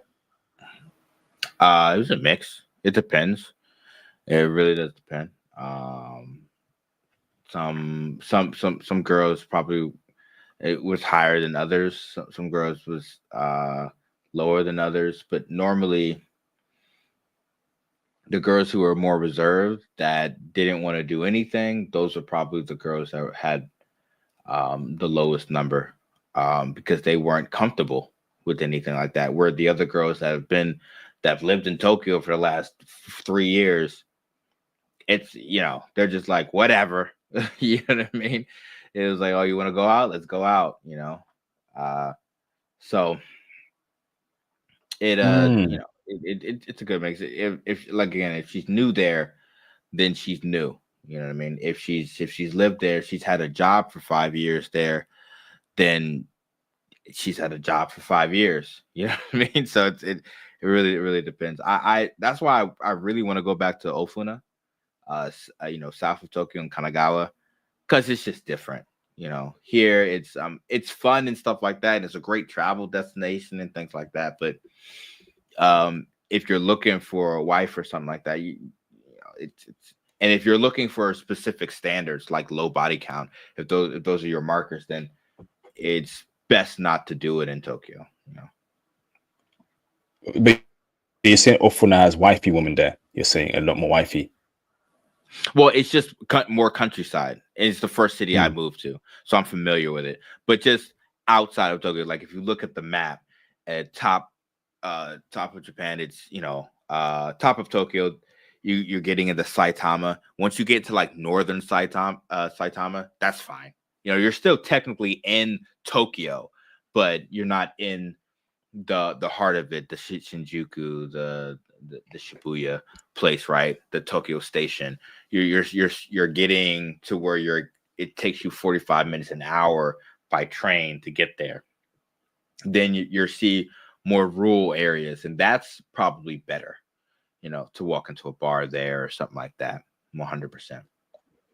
Awesome. Brother, so let me ask this, right? So obviously Tokyo is a major job hub, right? Financial hub, right? And people come in from like Chiba, Hakone, and all that stuff to come and work in Tokyo. So let's say you meet a woman, right? So she lives at home with her parents. She's coming in from Hakone every day to work in Tokyo, right?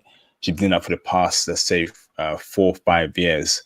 Is that a red flag to you? Because she's worked in Tokyo for that many years, but she's coming from outside of Tokyo every day. Hakone lives with her parents, and she's coming into Tokyo. Is that also a red flag? No, it's not a red flag. I think more if you're living in Tokyo, I think that's probably more of one than Mm.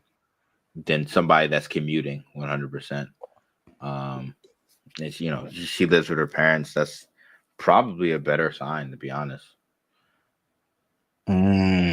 Okay, but so what she knew English very well, and you asked her, and she told you that she knows English because it's international language, because it gives her more job opportunities. Yeah, but she's never lived abroad, but she knows English very well. Is that still a problem for you, bro? No, I mean knowing English alone could be, but it depends on how she learned it, where she learned. I mean, they do go for 2 years in high school, reading, writing, and listening. And if she Mm. took that seriously and she watched a lot of English movies, then she's going to learn by default. I mean, English, they do have a lot of English on top of or a lot of romaji, they call it, right? Using English letters on top of the kanji and stuff like that, so they get to understand it, right? And if she has an interest in it, she's going to learn it. And if she went to school and she minored in English, it is what it is. She's gonna be more fluent than most girls. So it depends on how she learned it. But if you're talking to a girl and be like, oh, your English is really good, how'd you learn it? Like, oh, I have friends. That's different.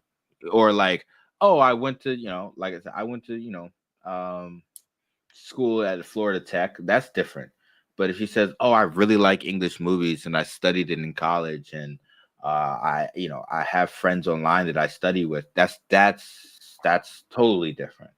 That's just taking an interest in that and furthering her education, which is not a problem. But if you learn it through other people or traveling abroad, then it says probably she had a lot of boyfriends that spoke that. And you're here that, in Tokyo and closer to like the base and things like that, right? The the military bases and things like that. But yeah, shower. Brother, this is a great live stream so far, brother. You still got some energy left to go on for another half an hour. Up to you, brother. Yeah, I wanna actually shout out it says the Russian spy. He's the one that kind of encouraged me to get on here.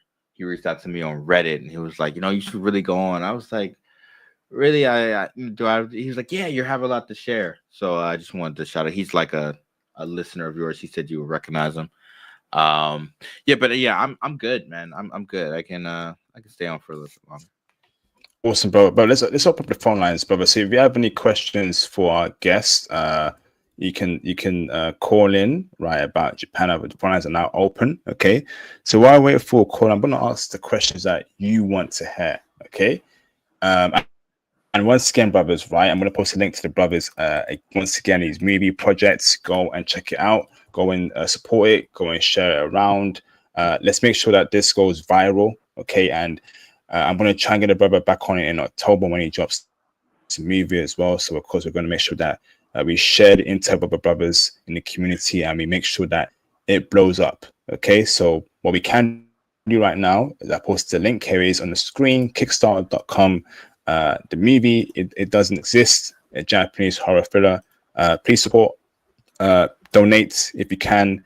If not, at least share it around, give it a like, share with friends, family, and of course, when the movie drops as well, please share the movie as well with your friends and family. And of course, I will get KD on if he wants to in the future to help spread the word for that upcoming, which I will believe will be a great movie. Okay, awesome. So, KD, right now, like, brother, brother, amongst brother, after you've done the deed, right, with woman in the bedroom, right, and they told you their body counts, the women with their high body counts, brother, right, did they share common traits? And if so, what common traits do these high body count women have that we can know? So when they have it, when we can spot these traits, we can assume that they have a high body count. Yeah. Traits are I'm able to do it on the first date. That's normally a trait. You know what I mean? If I can do it, then that's normally a sign that they're gonna that they have a high body count even before I even ask. I don't ask, but I used to a couple times. That's why I have, but normally I don't. Um they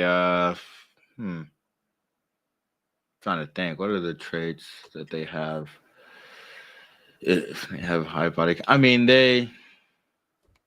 it's weird because no matter what they might do on the back end, because of you know the Japanese facing uh culture, they kind of blend in with all the other girls, right? Or all the other women.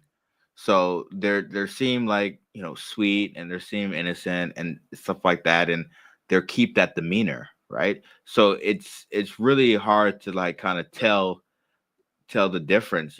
I've had good experiences with low body count girls, and I've had good experiences with a girl that had a high body count.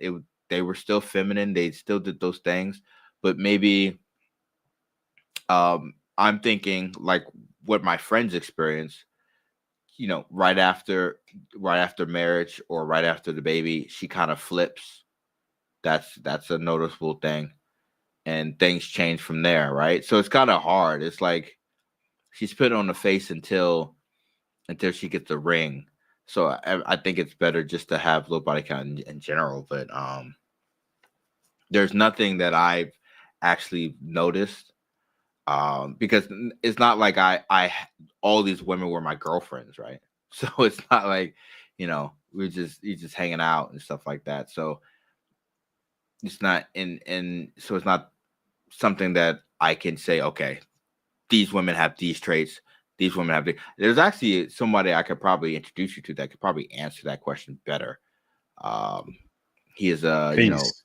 he's he's a dating coach here, and that's all he does. So yeah, I could probably off camera, I can probably get his information to you. So Please. Thank you, bro. Thank you. Damn, I ain't gonna lie. Like, I'm interested in them, bro. But again, I need to be very careful. I feel like the woman you marry can make you can help elevate you. At the same time, destroy you. You don't want to marry no 3 or 4, no bust down, no chick man. So it takes time to know her, But body count is something that I take extremely seriously, and no man wants to marry a 3 or 4. BMO, can you turn your camera on in the background so I know you're not a troll, please? And you can turn it off in the background too after. You're good, BMO. Thank you. Turn your camera off. Perfect. So, let me bring in a caller in called BMO. KD, let's go. Okay. BMO, what's up, bro? You good? Yeah, I'm good. Yeah, I'm good. Can you hear me? Loud and clear, brother. Fire away, bro. All right. I was trying to understand what's going on around here. Like I just came in, so I was trying to understand what's happening here. Do you have a question about Japanese women, brother, for our guests, or about Japan? Anything about Japan? Oh, what would you? Well, I guess what would you say is like the main difference between maybe people or women in the West versus people or women in the East regarding Japanese women? Yeah, so the main difference is the femininity is higher, 100%. They're a little bit more conservative. And there's a lot more women here probably looking for a husband, and to have that feminine spot than I would say the West. So you're saying like a feminine energy? Yeah. So there's a lot more feminine energy. They smile at you, a lot more. They laugh a lot more. Okay, They are more feminine that way. so I guess what I'm asking is like not just like reactions to your actions, but more so like okay, what sets them apart? Like I'm assuming you've been around Japanese women, so you're saying like okay, they've done things for you that sets them apart from Western women. You get what I'm trying to say? So I guess what I'm asking is like okay, what have they done for you to be like, oh wow, like okay, this is completely different. You get what I'm trying to say? Not like laugh. You get what I'm saying? Because I would assume Western women laugh with you if you have a good joke. You get what I'm trying to say? I I'm get what trying you're to say, saying. what My personal experience, what uh, showed them their femininity? You'd be like, oh wow, okay, they actually care for me. You get what I'm trying to say? yeah. Well, generally, for my personal experience, no woman actually cares for you without actually getting to Mm, know you first, right? So, like, yeah, yeah, yeah. by Okay, you got you got to build that rapport. But yeah, when you do build the rapport, then she will go the extra mile, helping you. She prepare lunch for you and things like that. I've never right, experienced right. that in the West. And it's coming from DC, women tend to be more stone faced. So when I mean that the smiles are brighter, it's she's generally happy to be around your presence, and it's something that you feel. It's not something that almost I can almost explain to you, but Mhm. if you come here, you know what I'm talking about. I guess where I have a point of contention is like there are certain parts of America, right, where that isn't necessarily the case. Because to be honest, I don't know Washington. I don't know Washington, but I know Florida. I have an idea of Texas. I have an idea of California. I have an idea of New York because those are areas that are melting pots. Do you get what I'm trying to say? Yep. Right. Where there are melting pots where there's like a collision of cultures and ideals and all this other areas where they come together and they I guess create this their own narrative, right? Of how people see each other. Um when I see, or I guess when I hear other people discuss these topics, it's a bit confusing because uh like I don't know. It's like black women, or not just black women. It's just women of other colors. They just see us differently. I don't know. It may be just be Sorry, difficult bro. to understand. Let me ask this, KD, Right, right, right? yeah. Just Go ahead. to summarize BMO's point. What's the black man's image in Tokyo right now, KD? Is it a positive image? Is it a bad image? Particularly after like the whole Johnny Smiley stuff. Well, what's the black man's image there, by the way, in Tokyo? I would think personally that we don't. It depends on where you go, right? But I don't think we have that strong of an image. Meaning, no one knows where to put us in their head. Like I said, when I asked a Japanese woman when I was on a date, what do you think about black people in general? Um, she brought up the Olympics because that's her only frame of reference. They have no other frame of reference because there's not a lot of us here, so they can't really, they don't really think Yeah. of good or bad, and Mhm. their form of the internet is different too. Like, their YouTube is different. Everything is different, and when it comes to that, there's not any media centered around any other race but Japanese people. So when Well, they kind of don't know anything about you, it's virgin. that I mean, yeah, that well, I guess I wouldn't say it's virgin. I think there are Japanese women that exist that have an idea of what black people are, which can be completely misleading depending on where they're seeing it from. Like obviously, if you think of like I don't know the exact terminology, but like the Genju or Gaiju hunter. You know what I'm talking about? The hunter Gaijin Gaiju. Hunter. Yeah, the Gaijin hunters or whatever. Like they have an idea or want to express themselves within that black culture or whatever. Like they have an understanding at least enough for them to want to be a part of it or want to like see themselves within it. Hmm.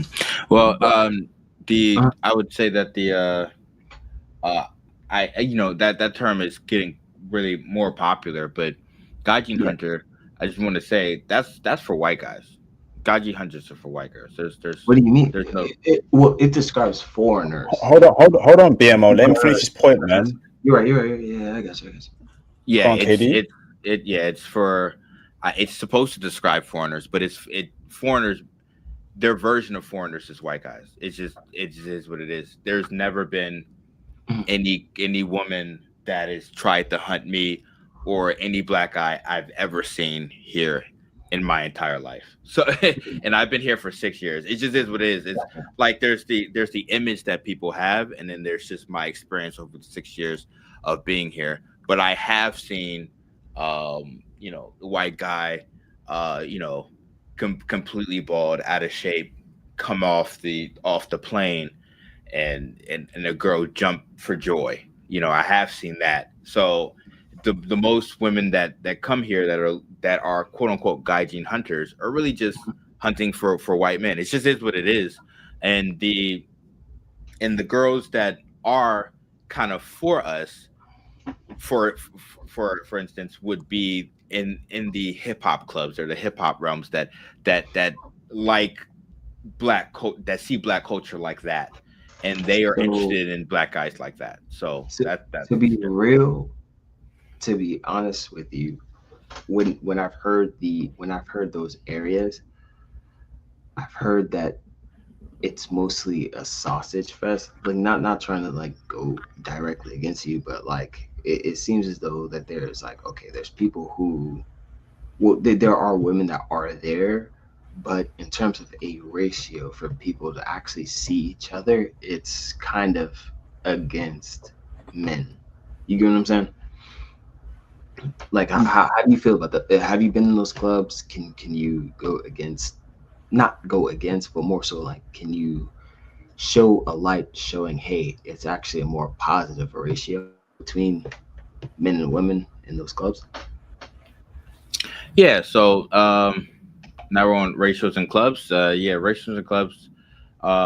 It really depends, In but yeah, Japan, I think to be more specific. well, overall in Japan, then I would say it's 50-50. But if you're looking specifically at hip hop clubs, I've only been to about two of them.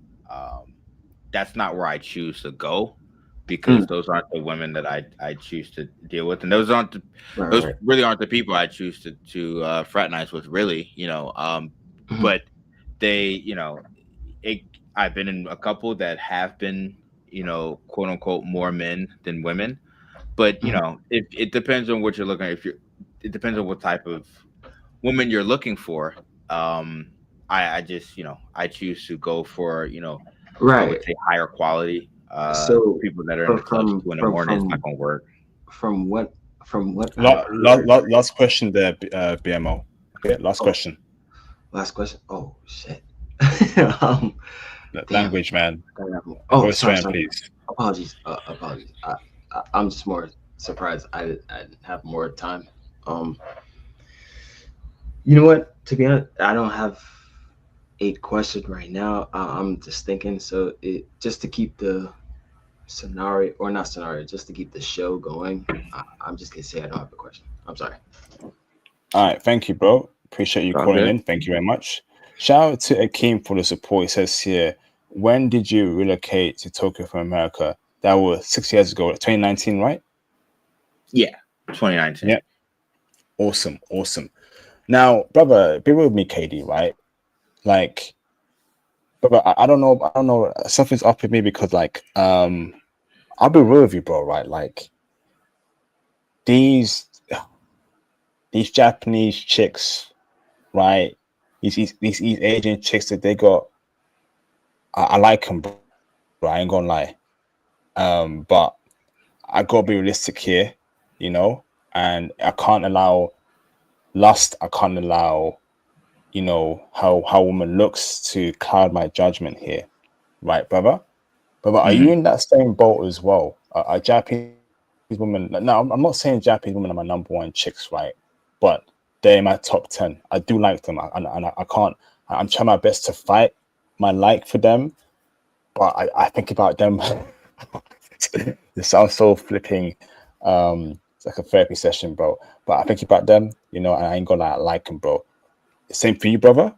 Do you like them? And are they your number one race of woman preference wise? Yeah, I do. I mean, I do like Japanese women because I've been here. I've had a couple girlfriends. They're great. They're not my number one.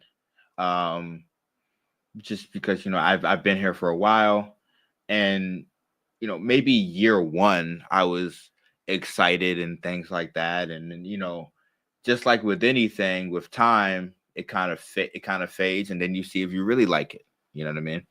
Um, so, but yeah, some people do go through that stage, especially when they first get here, and you just it either steams out or it's your thing, and you don't really know until you've been here for a while or until you've dated one for a while. You know what I mean?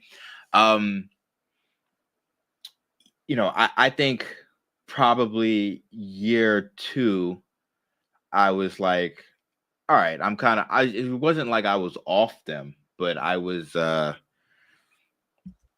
just treated them like normal people at that point. Before then, I was like, oh, this is great, this is great, this is great. And then it turns out to be this is okay. It's cool. For me personally, I'm I could be honest, I really miss Black women. To be totally honest, Mm. I really miss Black women, and that's after being being here for a while, having my fill. And I really love Black women, with natural hair. Love it big in the way. I want the people behind us in the movie theater not being able to see the screen for how much hair she has. I love that. You know what I mean? So that's, I think, I'm still here relatively young, so we're see. I'm not against them or anything. I'm more looking for a woman that's on my side, and that, I think, that's the hardest thing to find, whether she's Japanese or whether she's Black. I'm looking for that. That's more important to me than kind of the race. I believe. Fact, brother, I'm in the same ballpark as you, because like growing up, a Black woman was my number one, and my only preference. But things just happened in terms of I wasn't getting any love from Black women. Not any, but I was getting the love I wanted from Black women in around my way. And and when I started getting into international circles, I started seeing women of other races more attractive too. But my number one preference is Black woman, African Black woman. But it's just that I'm not around them every day, and in fact, I meet more Asian women than African Black women around my way. Women who are actually born in Africa, right? So so I feel like if I'm around foreign Black women every day, my preference could become stronger for them. But I ain't gonna lie, like these Japanese chicks, they're in my mind, bro. But again, I'm a dark skinned Black man, and but I had a great time in Japan, but I don't know Japan in 2025. But it appears it's still good for brothers, which is great, which I'm happy about. Okay, bro, this is great intel. But is there anything about Japanese women that we need to know? Robert, do you consider a woman who is Japanese and she travels quite often or has been to many countries, is she a 3 or 4, in your opinion? Probably, yeah. Yeah, I'm not gonna lie, yeah, 100%, probably.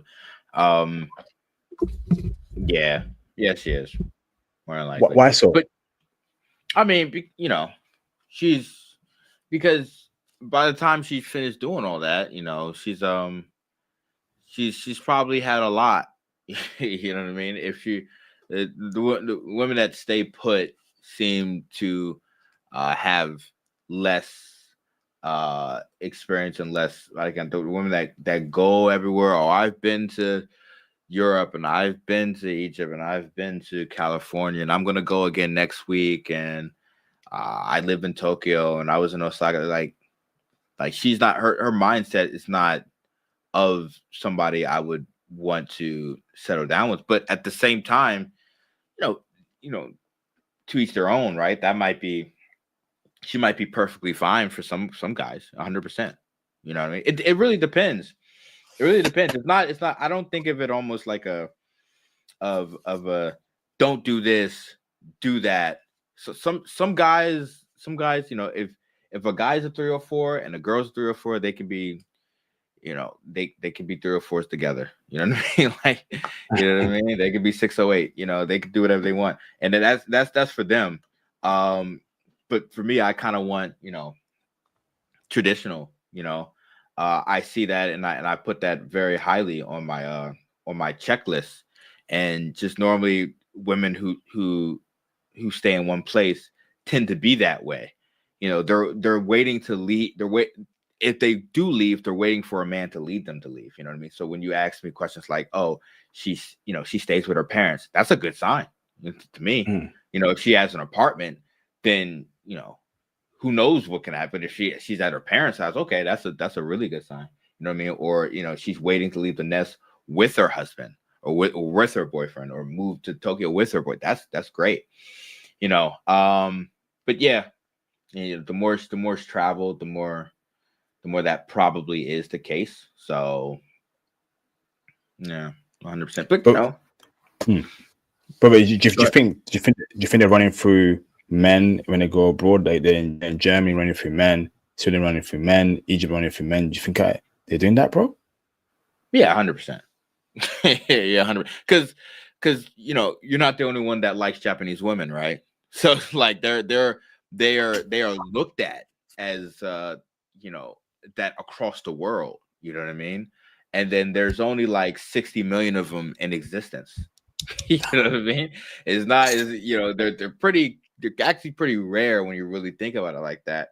And then with everybody, liking certain aspects of Japanese culture and stuff like that, man, like, they're desired like that. And if they go abroad, they're gonna see that desire. Guys are gonna be like, oh, you're Japanese. It's like, yeah. They're like, oh man, they get hit on constantly. You know what I mean? In Japan, it's kind of different. They feel normal in Japan. The Japanese guy that they want has a lot has can choose whatever guys, the guy that's the executive at the company, the guy that's been at the company for 10 years, could choose whatever he wants. She kind of has to fight for her attention there, but across the world, oh man, they're desired like no one else. Like no one else, really. I don't know any woman as, maybe Eastern European women are probably desired a little bit more, but specifically Asian women and specifically Japanese women is like number two, maybe number three. Number two, and when it comes to Asia, is probably like Thai women seem to, Philippines, things like that. But yeah, Japanese women number one for sure. That's insane. It's yeah. When you put into perspective, that's very right. Brother, I'm okay, brother. I'm about to head up onto Kick to crash out. I'm not sure if you're going to stay on Kick where we can speak a bit more loosely about SCX culture in Japan. So, but if it's up to you, brother. If you want to stay on for our Kick talk where we have a lot more freer speech there, let me know. If not, brother, you can say your closing statements, brother, and drop off if you want to, brother. It's entirely up to you. Yeah, sure. Yeah, I stay on. Yeah, I got another 20 minutes. I can stay on Kick. I don't know how. Do I just stay here? Yeah, just stay here, bro. Just stay here, brother. Yeah, okay. Okay, brother. So we're going on to Kick, right? So we're going to talk about a few more sensitive topics, okay, that we can't speak about on YouTube. So we'll talk about it on Kick. I think it's better that way because I do have some questions I feel like YouTube won't like. So I'm gonna post the Kick link in the live stream chat. Okay. So here you go, brothers. Y'all got Bobby, do you want to get a drink or something to eat? I'll give you 5 minutes, Katie, to get some rest because you've been over here for over 2 hours. How are you feeling, brother? Yeah, I'm good. It's the morning. Actually, no, it's about to be. Yeah, it's about lunchtime. But I fast most of the day. I don't eat till like 8 p.m. So I'm good on that. Got my water here. Everything's good. Hold on, let me adjust my lines and stuff like that. Hold on 1 second. Okay, brothers, we are going over to Kick right now. So make sure you head over to Kick. We're going to give you a minute or two. I want everyone on Kick right now. And we're going to end the stream on YouTube and other platforms. We're only going to be on Kick. We can speak about some interesting topics on Kick that we can't speak about on YouTube. So bear that in mind, okay? Bear that in mind. Now, before we go on to Kick, once again, okay, save this Kickstarter link of the brothers' movie, support it, share around, donate if you can, and of course, we'll be having him in the future when he drops the movie on whatever platform he drops it on, okay?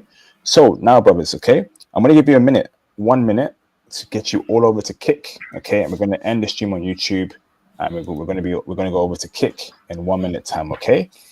All right, so there you go. And we're going to speak about some interesting topics on Kick in the last 20 minutes, okay? So I've got 1 minute, okay? We're going over to Kick in literally 1 minute time. Let me get some water, bro. I'll be back, okay? Awesome.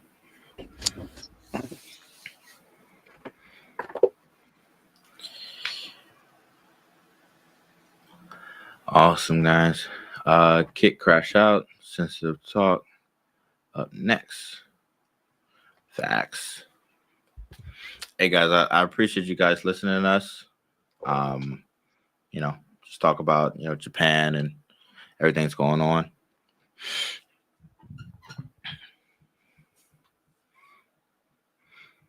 Yeah, maybe if you guys, I don't know how it really works on Kick with how he runs his streams, but I'm guessing we're gonna answer some questions, gonna ask some questions. More sensitive stuff that YouTube won't allow. You know what I mean? Like that. We've been really PG over here. But this is really cool. International Passport, really cool. Really cool platform.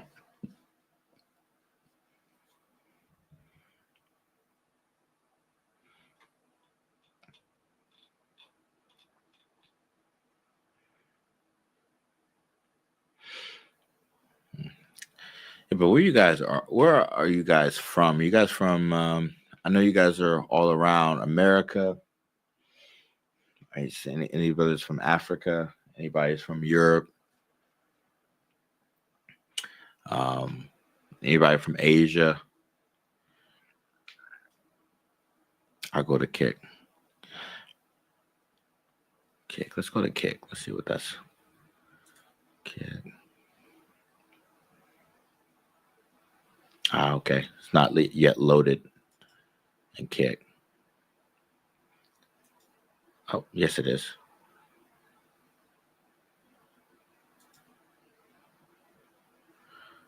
Okay. Awesome. Let's see what you guys said. Okay. What's your top 3 ethnicities? Are Japanese girls your number 1? No, Japanese girls aren't my number 1. South Sudan is my number 1. The model type South Sudan. Yeah, that's number 1. From UK, that's cool. It's cool. I've never been there. They're following the US. Okay. Whatever we do, they adopt about 10 or 15 years later. Oh, okay. Yeah. I guess, they are, I'm back. the powers. Okay. Cool. Awesome. All right, brothers. We're going to end all the streams. We're going to move over to Kick. So for the 60 people who are watching on YouTube, head over to Kick and we'll see you there in a bit, okay? Demetrius, can you turn your camera on in the background? So I know you're not a troll, please. You can turn it off after in the background. Thank you, Demetrius. You confirmed. Turn your camera off, okay? I'll bring you on after on Kick. So everyone, we are now moving over to Kick, okay? I am now ending the stream on YouTube. I will answer your question, Darius, on Kick, and I will bring in Demetrius on Kick, okay? So let me end the streams, and we're now only going to be on Kick, okay? So if you're not on Kick, you're losing, all right? So remove stream on here, remove stream on here, remove stream on here, okay? And we are now ending the YouTube stream, and I will see you all on Kick. Remove stream on